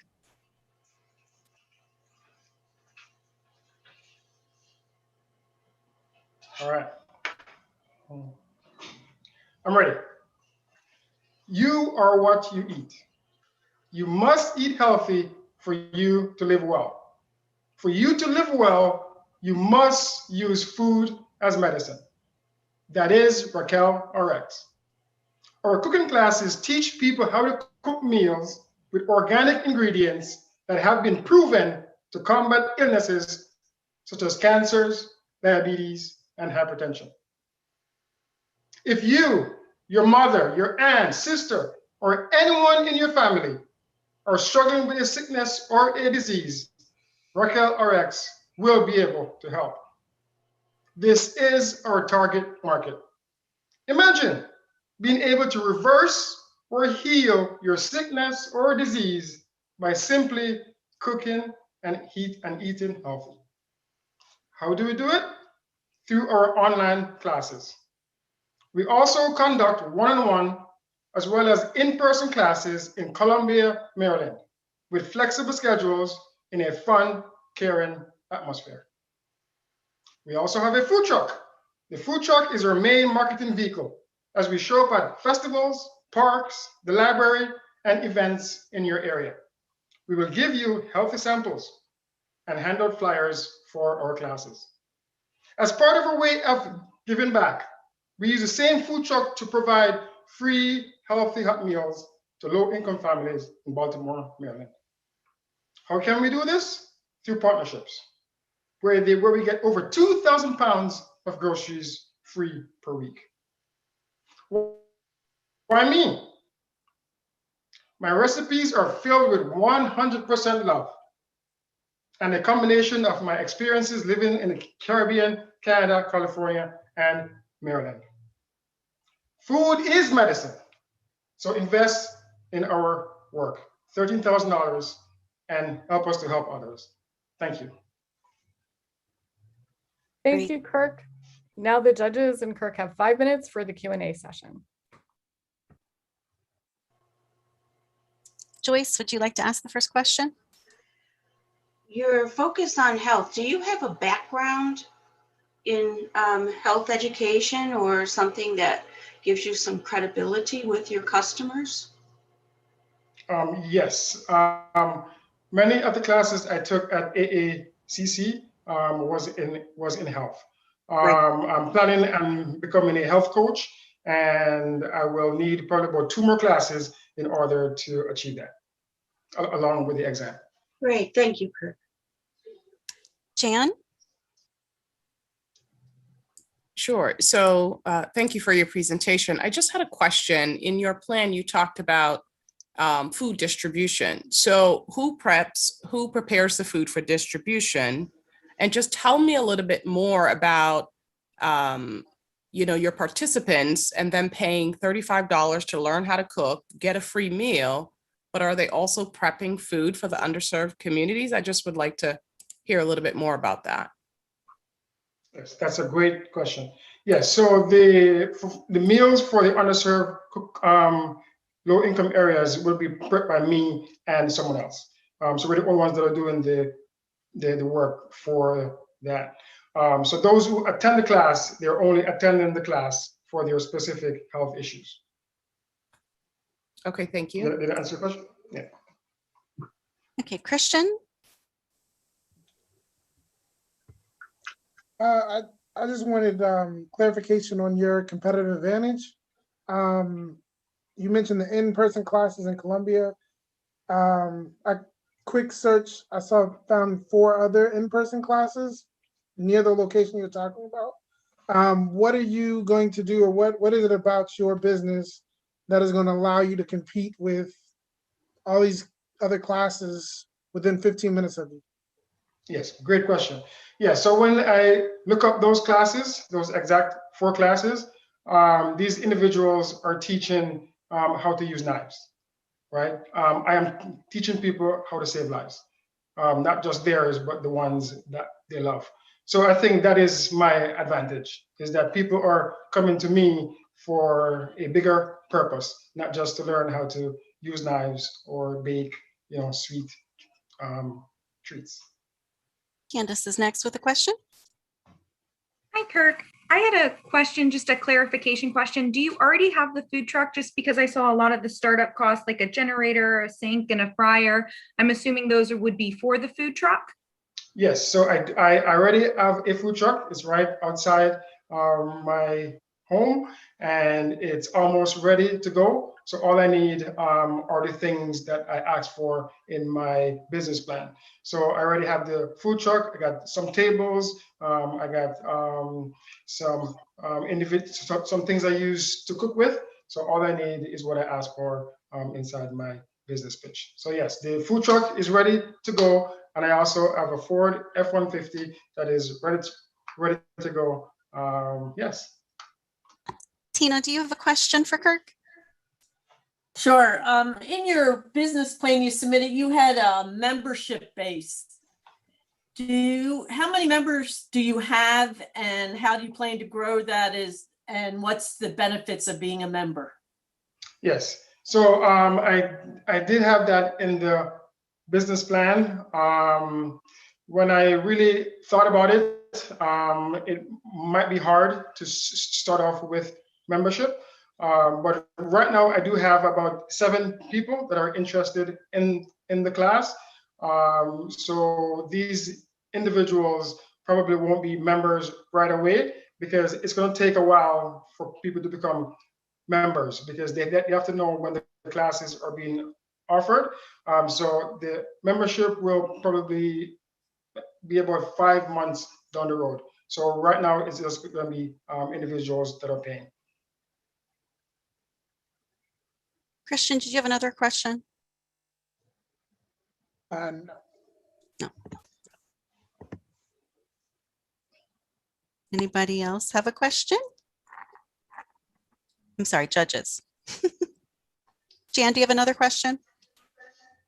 You're right on time. Actually, I do. You know me so well.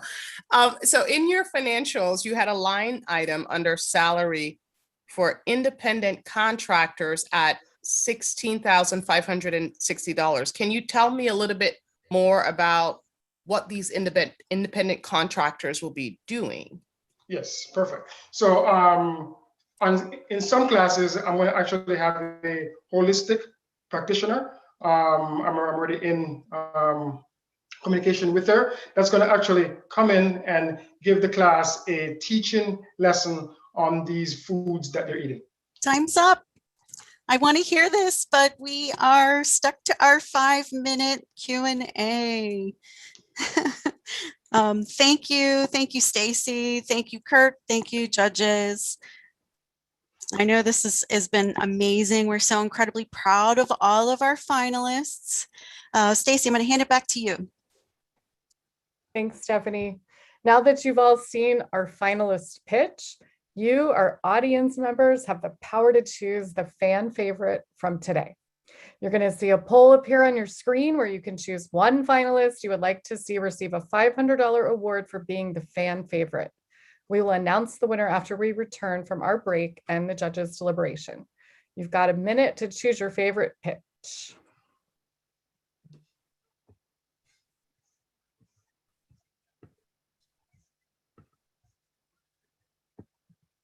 And I'm watching the numbers.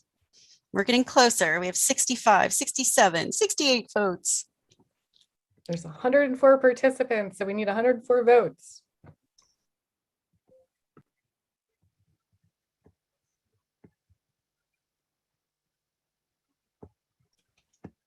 Exciting.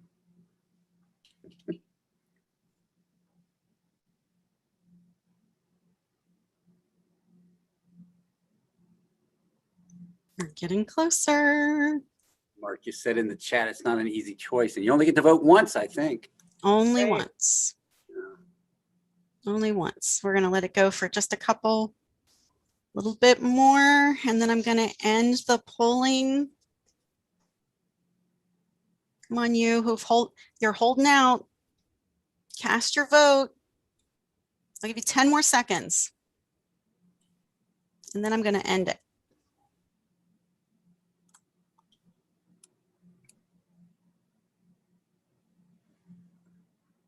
Okay. Thanks, everybody.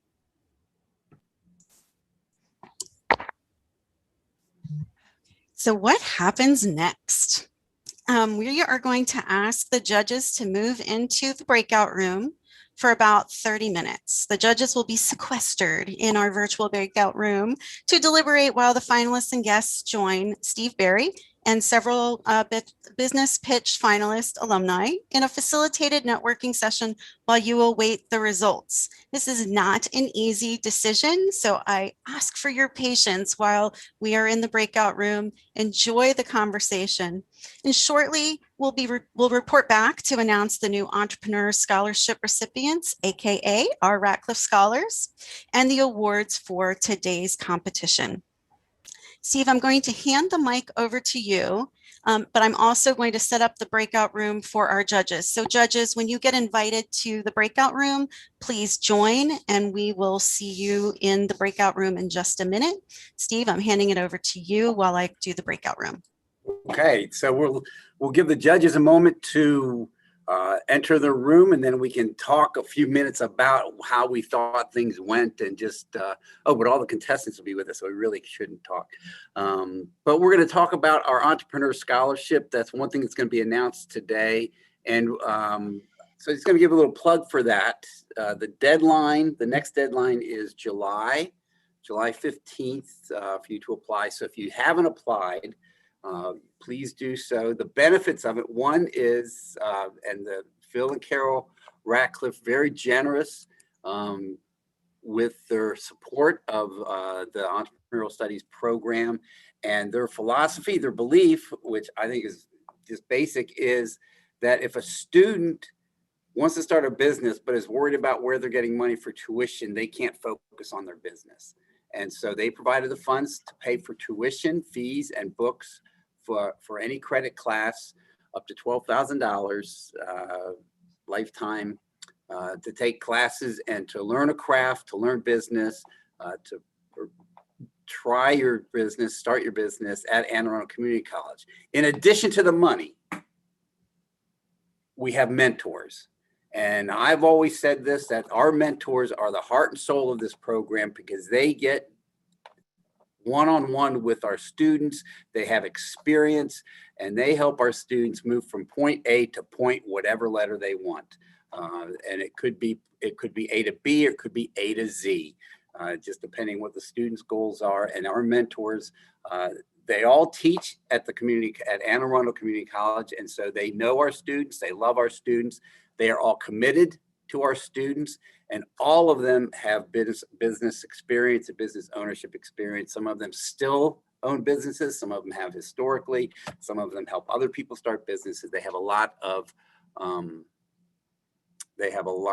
experience. So I think people did they move to the, are the judges gone? I don't see Professor Goldenberg anywhere. If you're a judge, can you let me know? Okay.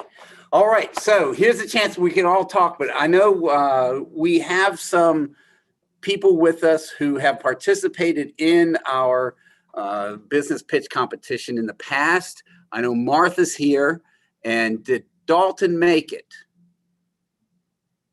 I don't know if Dalton made it, but I'm gonna have something here to share. What?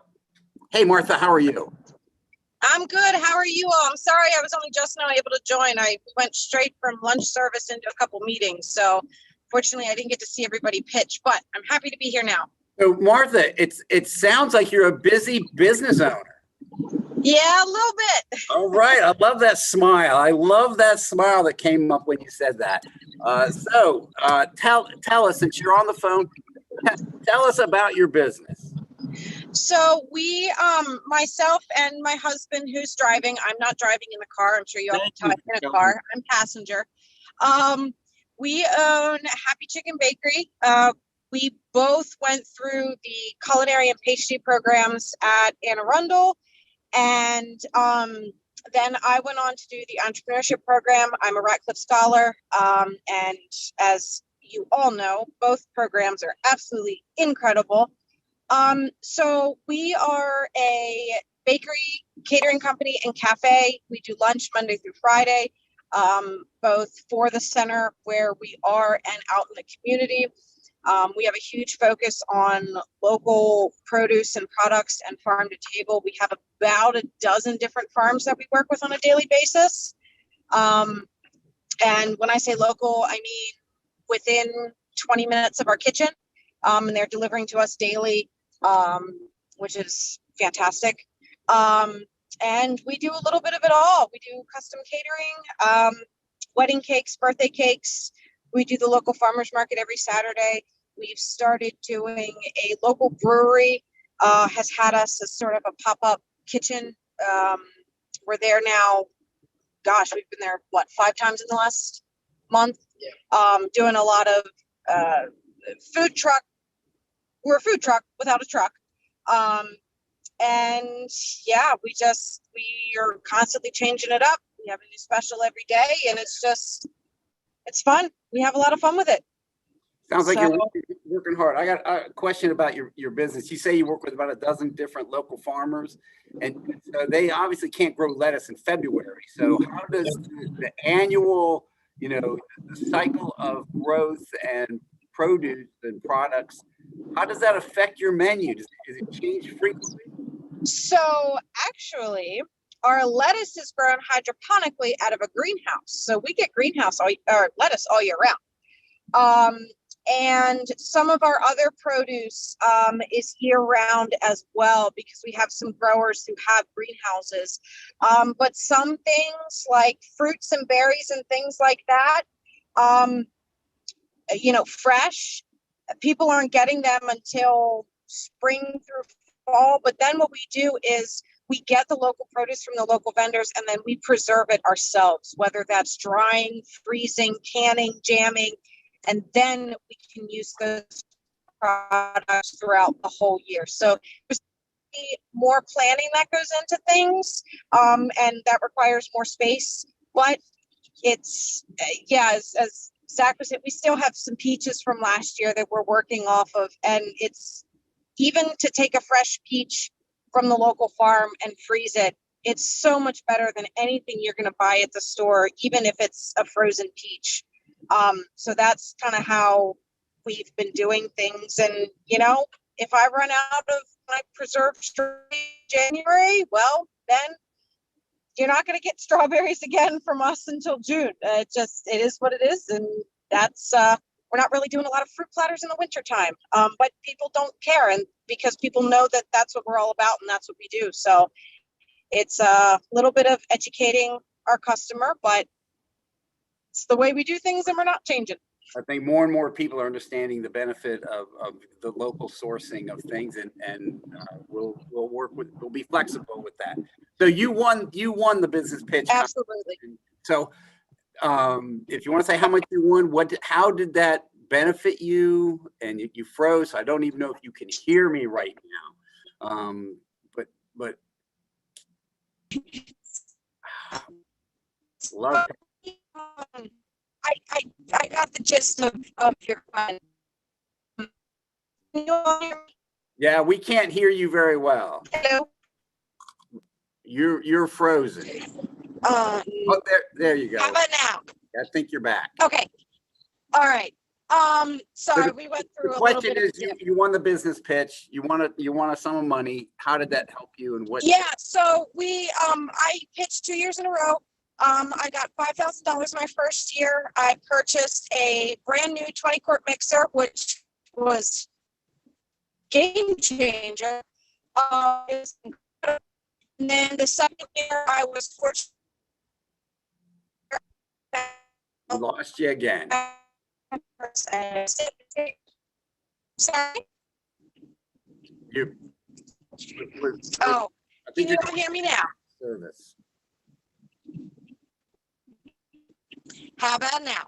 Yeah. So you bought the 20 the mixer, and then what did you get?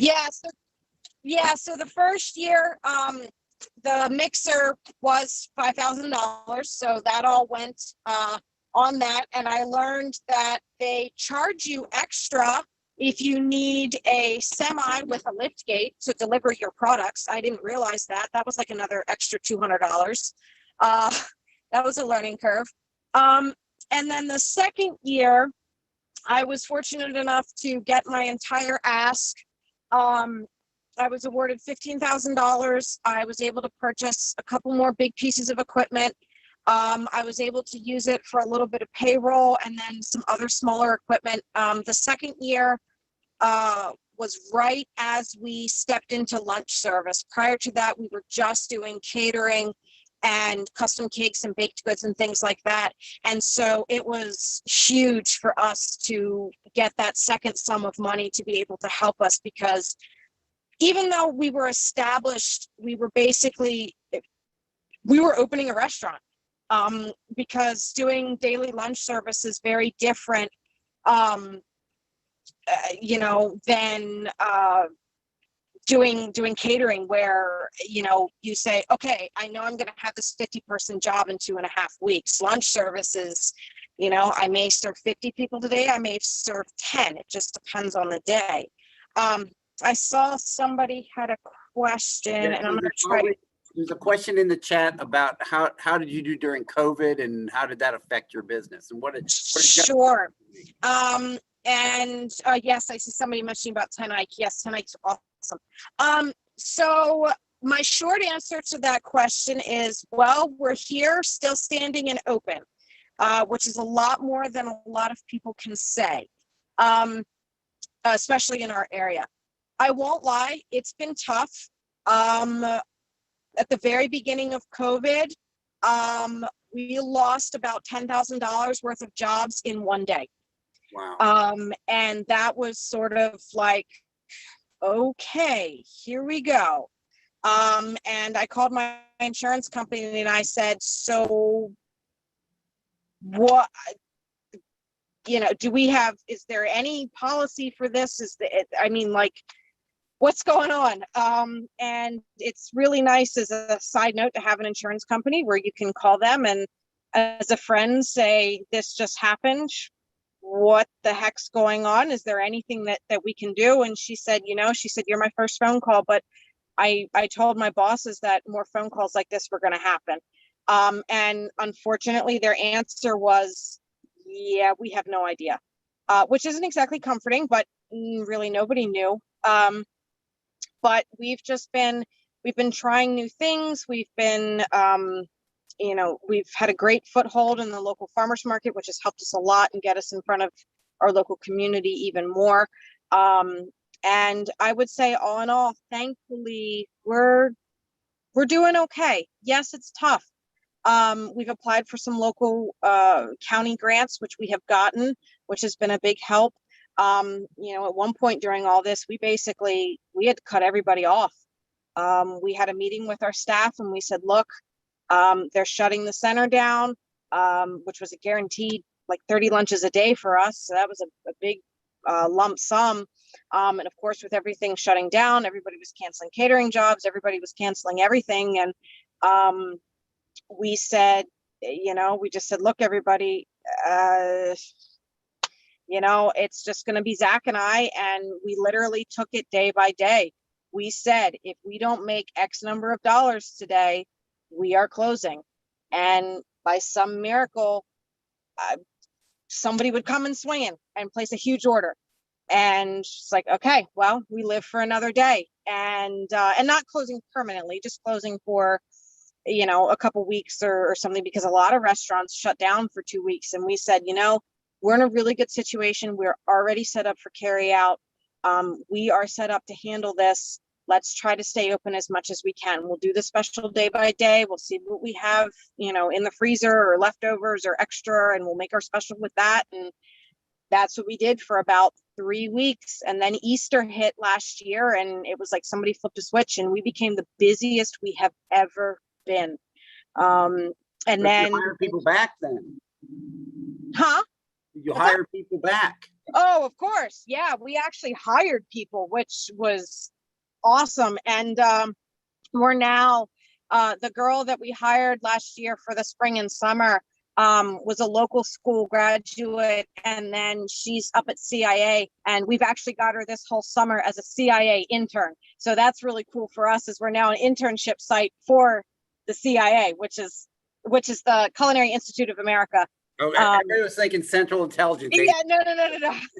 The Culinary Institute of America, which is like one of the top culinary colleges in the country, maybe, you know, even the world. And it's pretty cool that, you know, we've got this girl who worked for us all summer, and she had an internship lined up, and then all of a sudden they just stopped talking to her, and she's like, I need to figure something out. And we kind of joked, and we're like, oh, you come here. And she's like, yeah, actually, yeah, you could do that. You just have to apply. And we did, and we got it. And so we're now an externship site. So it's just kind of funny how COVID has presented a lot of opportunities, and you know, we've just kind of tried to take what's come our way, and we're trying to be flexible with everything and all the restrictions. And we're, like I said, very thankful that we are still here. So yeah, I think it's great. And one thing, you know, unfortunately, you know, that you did have to let employees go, and you know, I know that was probably one of the hardest things. But one thing that is coming out of what I'm hearing is that flexibility, the adaptability. Some, you know, the word pivot is used a lot, but I yes, like that word. It's innovate. How do you figure things out? And, you know, maybe you have to use leftovers for do something. So I want to shift gears with you a little bit, to use the metaphor of driving. Sure. Is, you know, the ESI program. We have classes, teachers, staff, the hatchery. I'm in the hatchery, by the way, people. You can see behind me. There we go. Nice. Yes, here the 3D printer, the button making machine is over there. We're going to open up in the fall a couple days a week, so, you know, get ready to do that. But talk a little bit about how the benefit of being associated with that. How did all that help you with your business? And what I mean is, what you learned that was helpful, and what barriers did we help you overcome besides being frozen? Oh my God. The technology barriers. All right. Yeah. Bear with me just a second. I might freeze for a second. Well, just as you just listed off, all of that equipment and the teachers and the instructors, I mean, there's somebody or something for everyone, is what she's saying. You're frozen again, Martha. You know, there are. Give me a second. That's okay. We'll give you a second. So I just want to just say to everybody out there, we've had over 100 people participate in this, which is the most we've ever had. So with all the frustrations of this technology, with what's going on now, it has also enabled more people to participate and be a part of this great event, and to hear these great presentations that the students gave.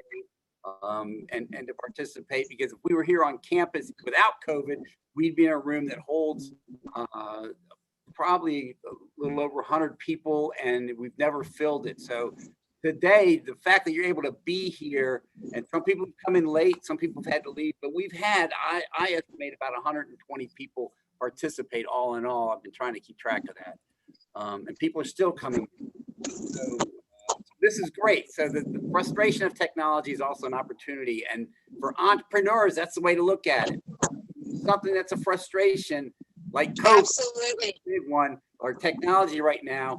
What's the opportunity for you with your business? How can you use that or take advantage of that to help your business? It's not always easy. Are you back, Martha? No. Can you all hear me? We can. Yes. Am I frozen? Your face is frozen. But that's okay. You got a funny look on your face, but we can hear you. So your bandwidth is low. All right. If you can hear me, then just laugh at my face. It's all good. So yeah, I mean, as you were mentioning, you were listing off all of that equipment and all the instructors and all the mentors.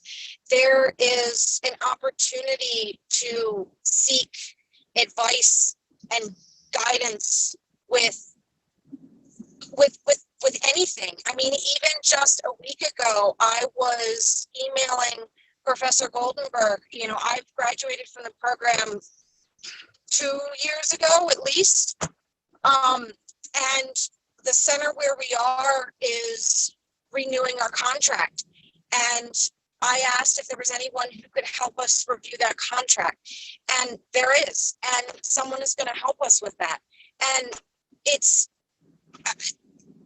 there's the opportunities are endless, and it's such an incredible, amazing space to be a part of and to be able to have these resources. And even with your other members of your cohort, other members of your mentee group, each student has a different experience, is in a different place of business than you are.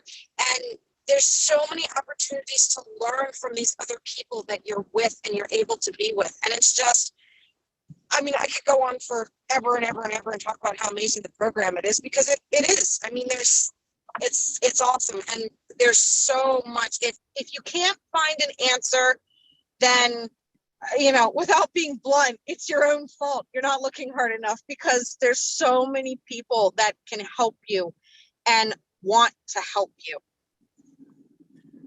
Yes, and you're actually talking about two programs. I turned your video off because I think that helps with the bandwidth. Sounds good. Yeah, and so, but I'm gonna hold up. So there's the ESI department in general, which is what you're. Also, you alluded to the scholarship, the Entrepreneurial. Oh, yes. Which is a program, and I'm holding up the flyer for that right now. And we have talked about it, and we're going to announce 10 new students who are going to participate in this. The Entrepreneur Scholarship, again, is a financial benefit, but also it is a very intentional networking, mentoring cohort. I'm glad you said that word, Martha. Cohort for the business here on campus.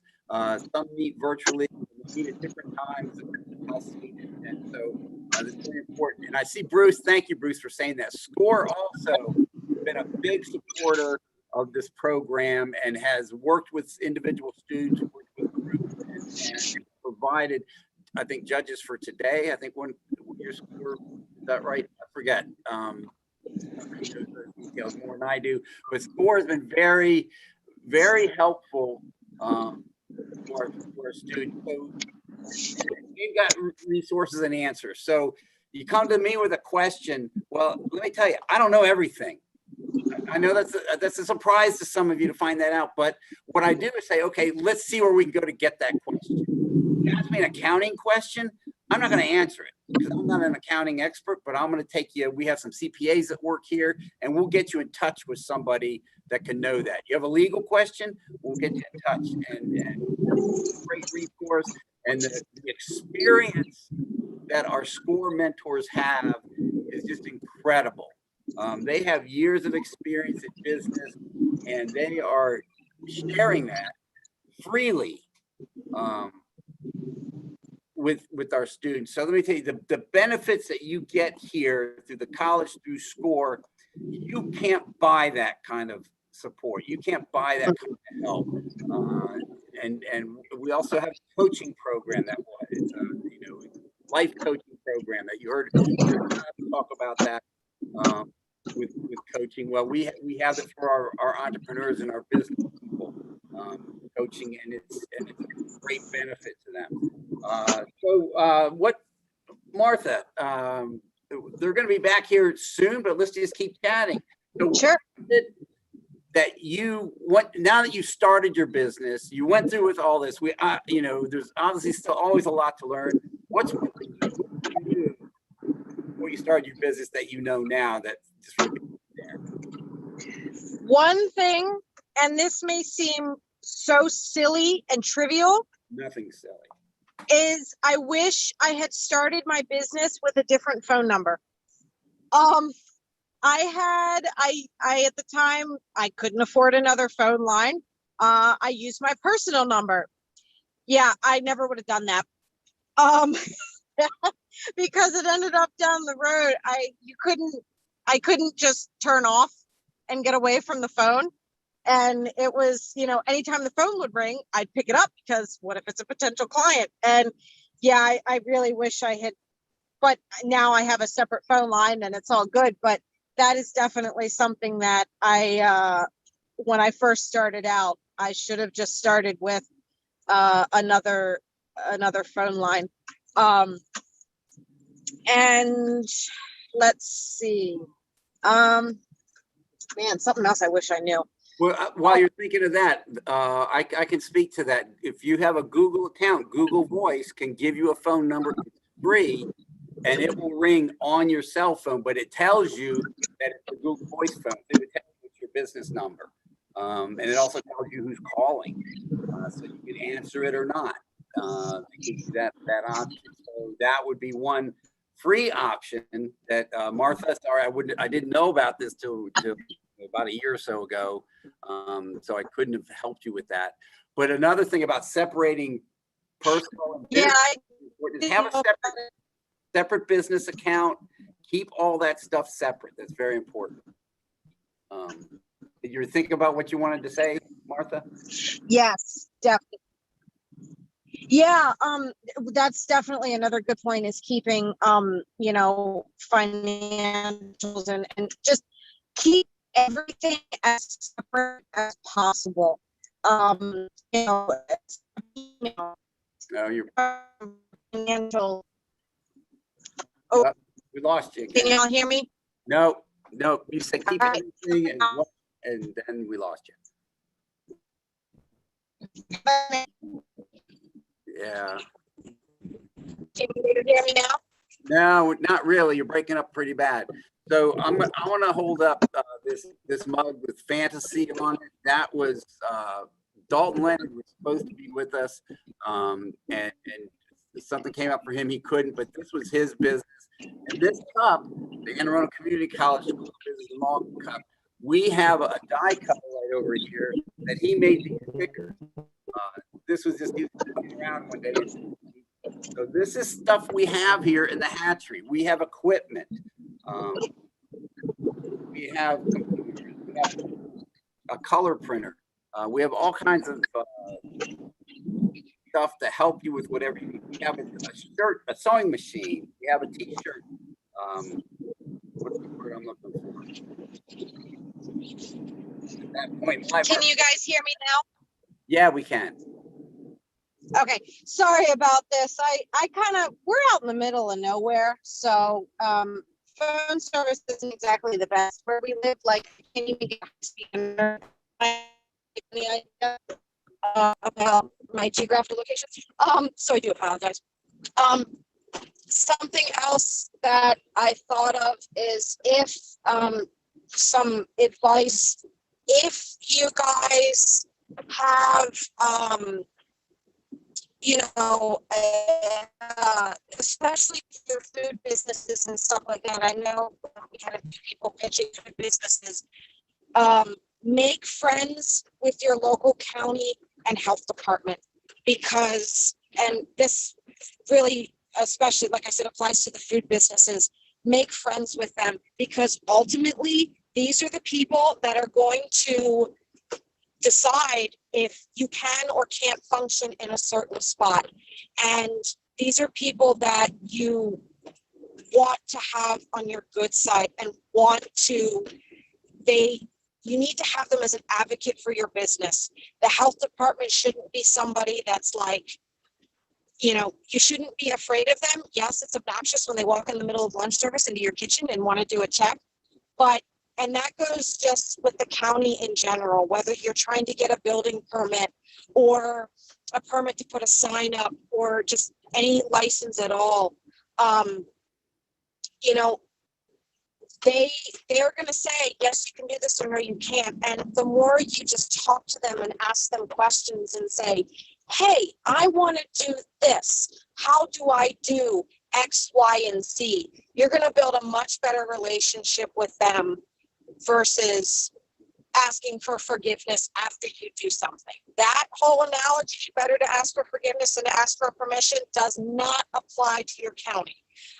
You definitely want to ask for permission and discuss things with them before you decide to do something. You're going to end up with a much better rapport. And then if there comes a day where something's wrong and you have a problem, generally they're going to be a lot more willing to work with you to try to solve the problem than if it's the other way around and you've always been a problem child. And then now it's well, guess what?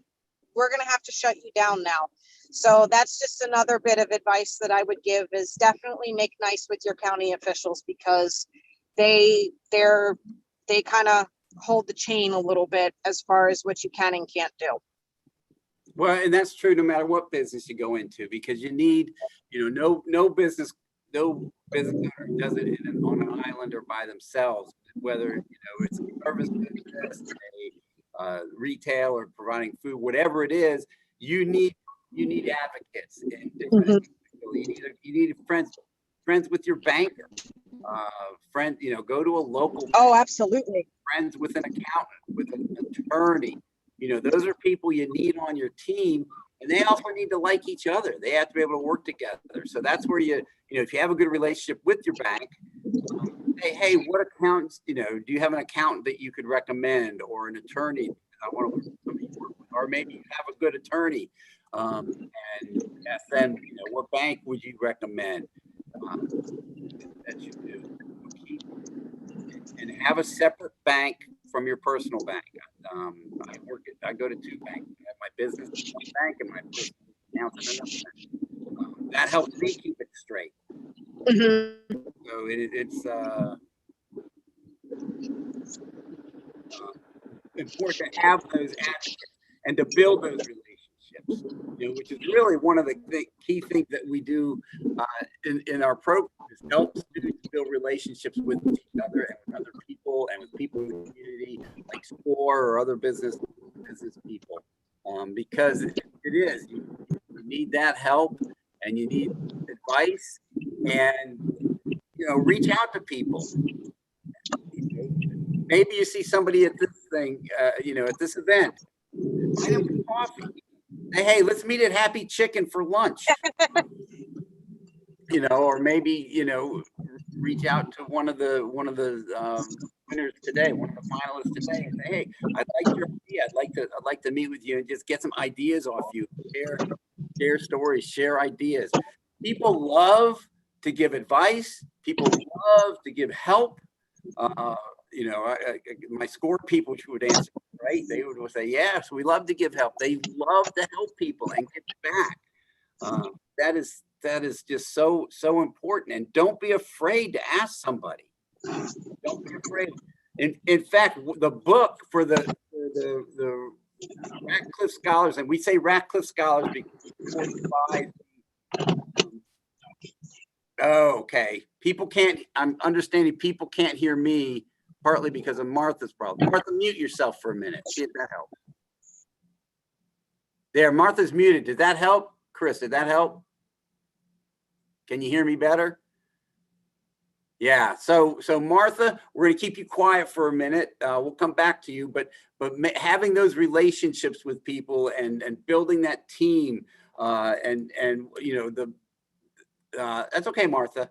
That's what all our, so we call them the Ratcliffe Scholars because they're supported by the Ratcliffe Foundation. We're very grateful to them, and they've given literally millions of dollars to this college over the last almost 20 years to help students start businesses and to go through the process of ideation and figuring out what they want to do. And we've had students come in with, they want to do business in one direction. They go through this process and they say, nope, I want to go in this direction.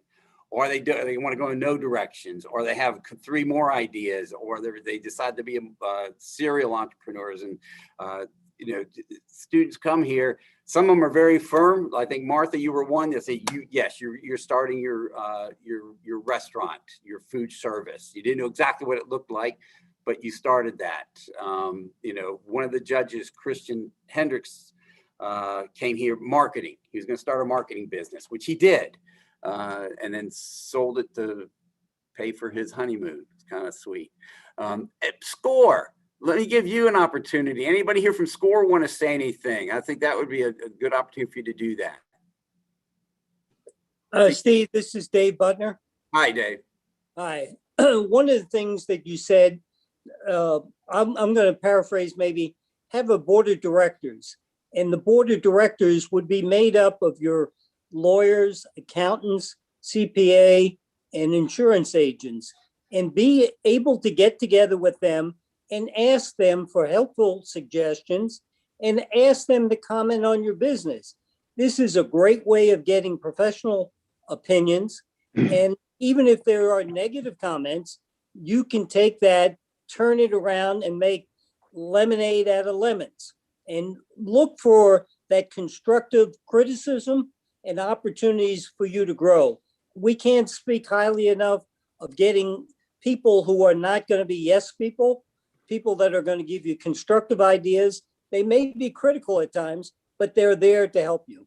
And I see, Bruce, I know you have some things that you've done.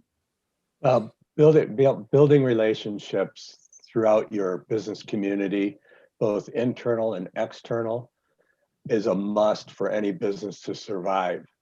Because the playing field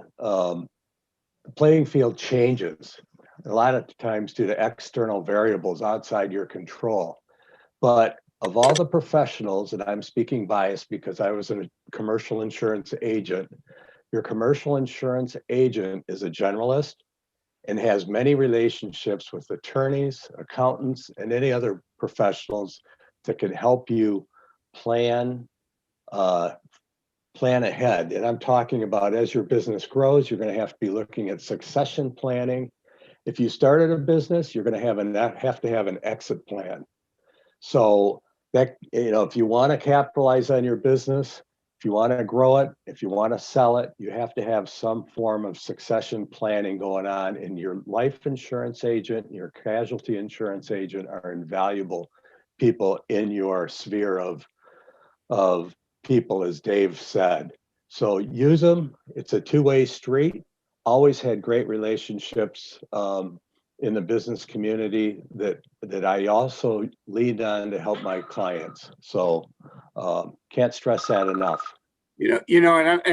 Martha alluded to her calling her insurance agent when COVID hit, and Bruce, you're an insurance agent, and so I'm so glad that came up.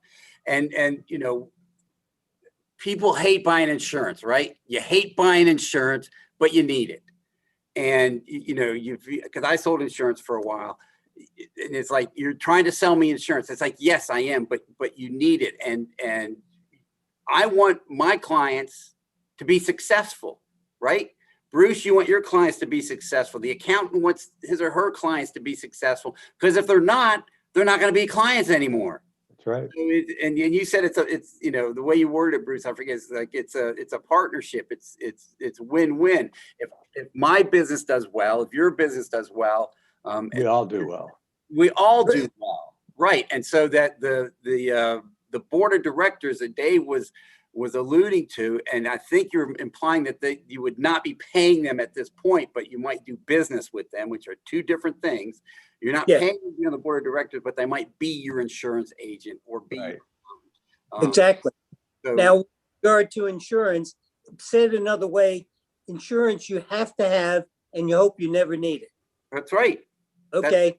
It is a cost of doing business, as is a CPA, as is a insurance, as a lawyer. All of these parts are an integral part of your business. And some people may say, I can't afford a lawyer, I can't afford this. Well, I'll say you can't not afford to have it because, you know, for instance, you want to make sure as a client, you never, ever, ever sign a document without a lawyer to look at it. Yes, it's going to cost you money, but on the other side of the coin, it may cost you thousands, hundreds of thousands in problems down the road. And Absolutely. so paying, just to use round figures, $1,000 to an attorney can save you hundreds of thousands of dollars. Exactly. And so, yeah, so, you know, I have car insurance. I know everybody here has car insurance, and you know what? I don't use it every day, but the time I ran into my neighbor's car and dented it, it saved me literally thousands of dollars because he was driving some fancy BMW that I didn't just dent the thing. I had to replace electronics and all this crap in there. It was just a nightmare. I think Stephanie's back. I am back. All right, so that tells me that the judges are done. Did you let all the judges back in? I did let all the judges back in. I hope we need to check on Joyce. Okay, and Martha, you go ahead and you have your hand up, Martha, so go ahead and unmute yourself and then say what you're going to say while we're waiting for Joyce. Yeah, I'll be real quick, just to tag on to the insurance conversation and, you know, having this board of directors that are, you know, your banker, your agent and things like that. I'm not with the same insurance company as I was when I first started the business. I wasn't happy. And I just didn't feel, I don't know, this is bad juju. I just didn't like it. I just wasn't real happy with the agent and the company, and I didn't feel like I could have a good conversation with them. And I ended up switching companies to someone who's a little bit closer to home, but I felt comfortable with, and I felt comfortable picking up that phone and saying, hey, I need help. And, you know, it's okay to do that. And when I went to switch agencies, the agency that I started with actually got downright nasty with me.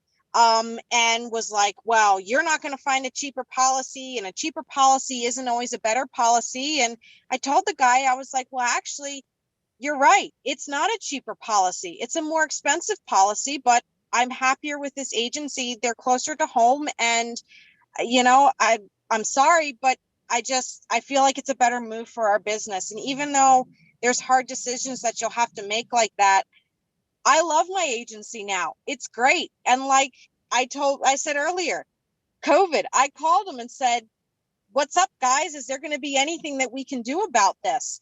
And, you know, sometimes you have to make those hard decisions, and sometimes you have to cut ties with vendors if it's not right for you and your business, and it's okay to do that. Thank you so much. Thank you, Steve, for running this. And we're going to, I'm going to hand the program back over to Professor Barry. He has an important announcement to make, so I'm going to hand it over to you, Steve. Yes, so this is not the announcement of the winners of the competition, but I want to welcome you back, Professor Goldenberg, and all the judges, and we are excited and anxious to hear the results of your deliberation, and I'm sure you had some great conversations, some interesting conversations in there. Before we hear from you who won the competition, the business pitch, we have another important announcement to make. Announce the students who qualified and will become a part of the Entrepreneur Scholarship Program, the Ratcliffe Scholarship, as we call it. And first, we want to thank the Philip E. and Carol R. Ratcliffe Foundation. You mentioned them earlier in the program, but we need to mention them again for their generous financial support and other support of this program and of our students. Relieving the students of that burden of paying tuition while at AACC, while starting and running a business, is a huge benefit to those students that just is really, it's priceless. And we also want to thank our mentors. Some of them are here today who support those students on a very personal level, on an individual level, and it's an arduous journey of business ownership, and they're there right alongside with them. And you mentors, as I've said, you are the heart and soul of this program, and your commitment to our students is unparalleled. I want to thank you to the judges. We had 4 judges. Some are here for reviewing over 20 applications, and 10 are getting in. So not everybody gets in, and providing excellent feedback to those applicants.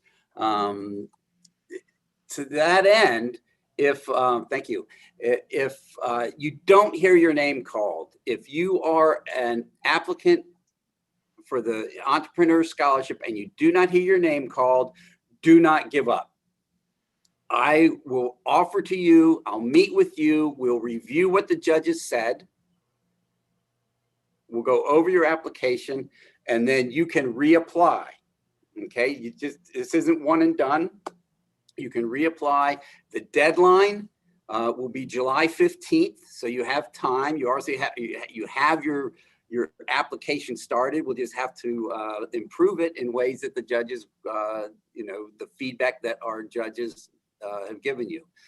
So that deadline will be July 15th. So contact me if you don't hear your name. So with no further ado, Professor Goldenberg, Assistant Dean Korbelak, Dean Cook, Dr. Lindsay, I am happy to announce the following students as new members of this elite group of Ratcliffe Entrepreneurship Scholars.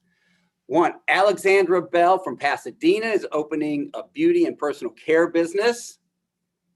Ariana Smith from Glen Burnie is opening a restaurant hospitality business. Beth Morrow from Edgewater is opening a bakery. Cynthia Brown from Annapolis is opening a neighborhood retail business. Delaney Aberry, I hope I pronounced that right, from Severna Park is opening a retail delivery service to people on the Severn River. And I want to qualify that with the people in boats, which I think is a fascinating idea. These are all fascinating ideas, but I've never heard of that one before. Elizabeth Chance from Annapolis is opening a coffee shop. Kennard Hall from Centerville, Virginia is opening a culinary and health business. Lauren Damron from Glen Burnie is opening a pet boutique business. Pauline Smith from Glen Burnie is opening an art gallery. And finally, Tasha Dorsey from Charles County, Maryland is opening a food service business. So congratulations to all our new Ratcliffe Entrepreneur Scholarships. You'll hear from me.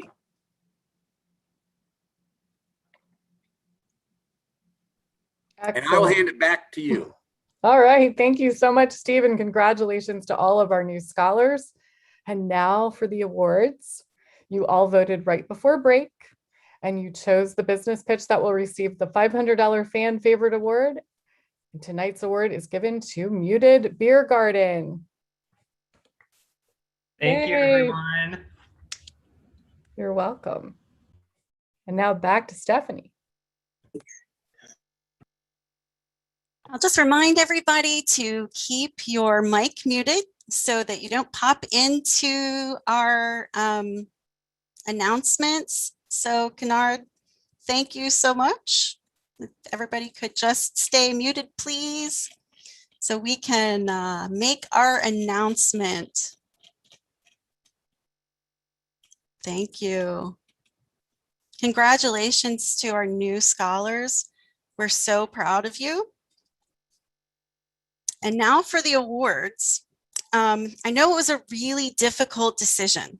I mean, really difficult.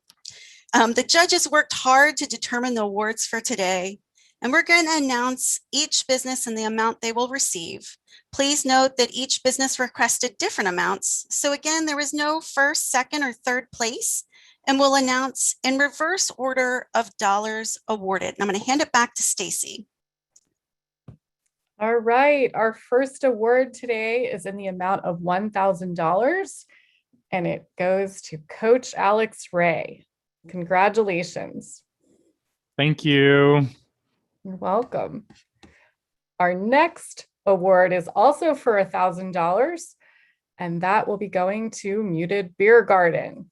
our fan favorite. Our third award, also for $1,000, is going to Powered Puff Protection. Congratulations. Thank you, guys. Next, we have an award for $2,000, and that will be going to Chow.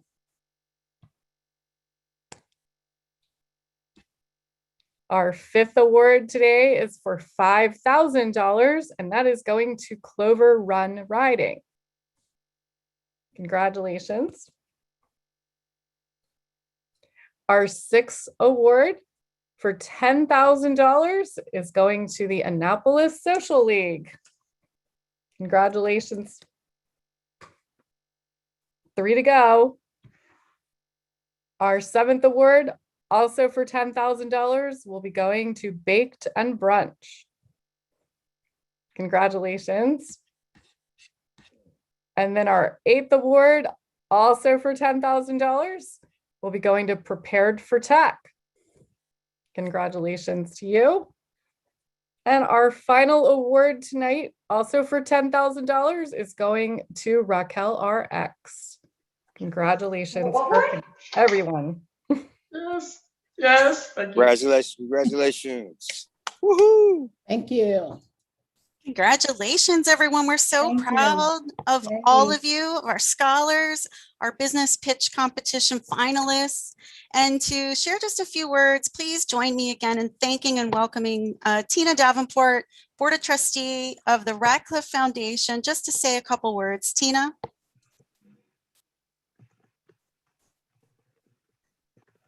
You better sing.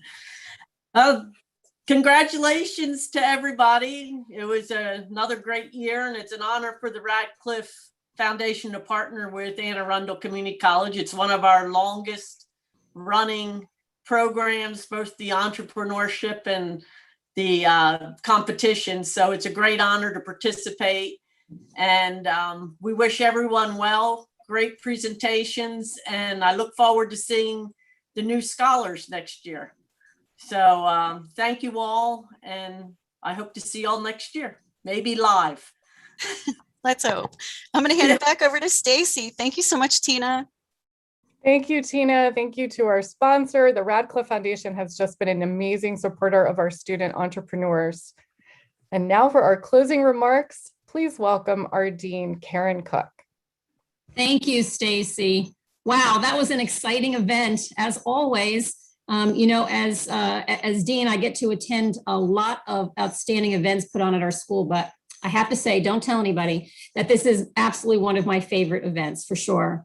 And it certainly couldn't be possible without the outstanding work done by our Entrepreneurial Studies Institute. So I have to say many thanks to Stephanie Goldenberg for her leadership of ESI, to Stacy Korbleck, our outstanding assistant dean, and Steve Berry for all his great work on this event and with the Radcliffe Scholarship Program. So thank you all for that.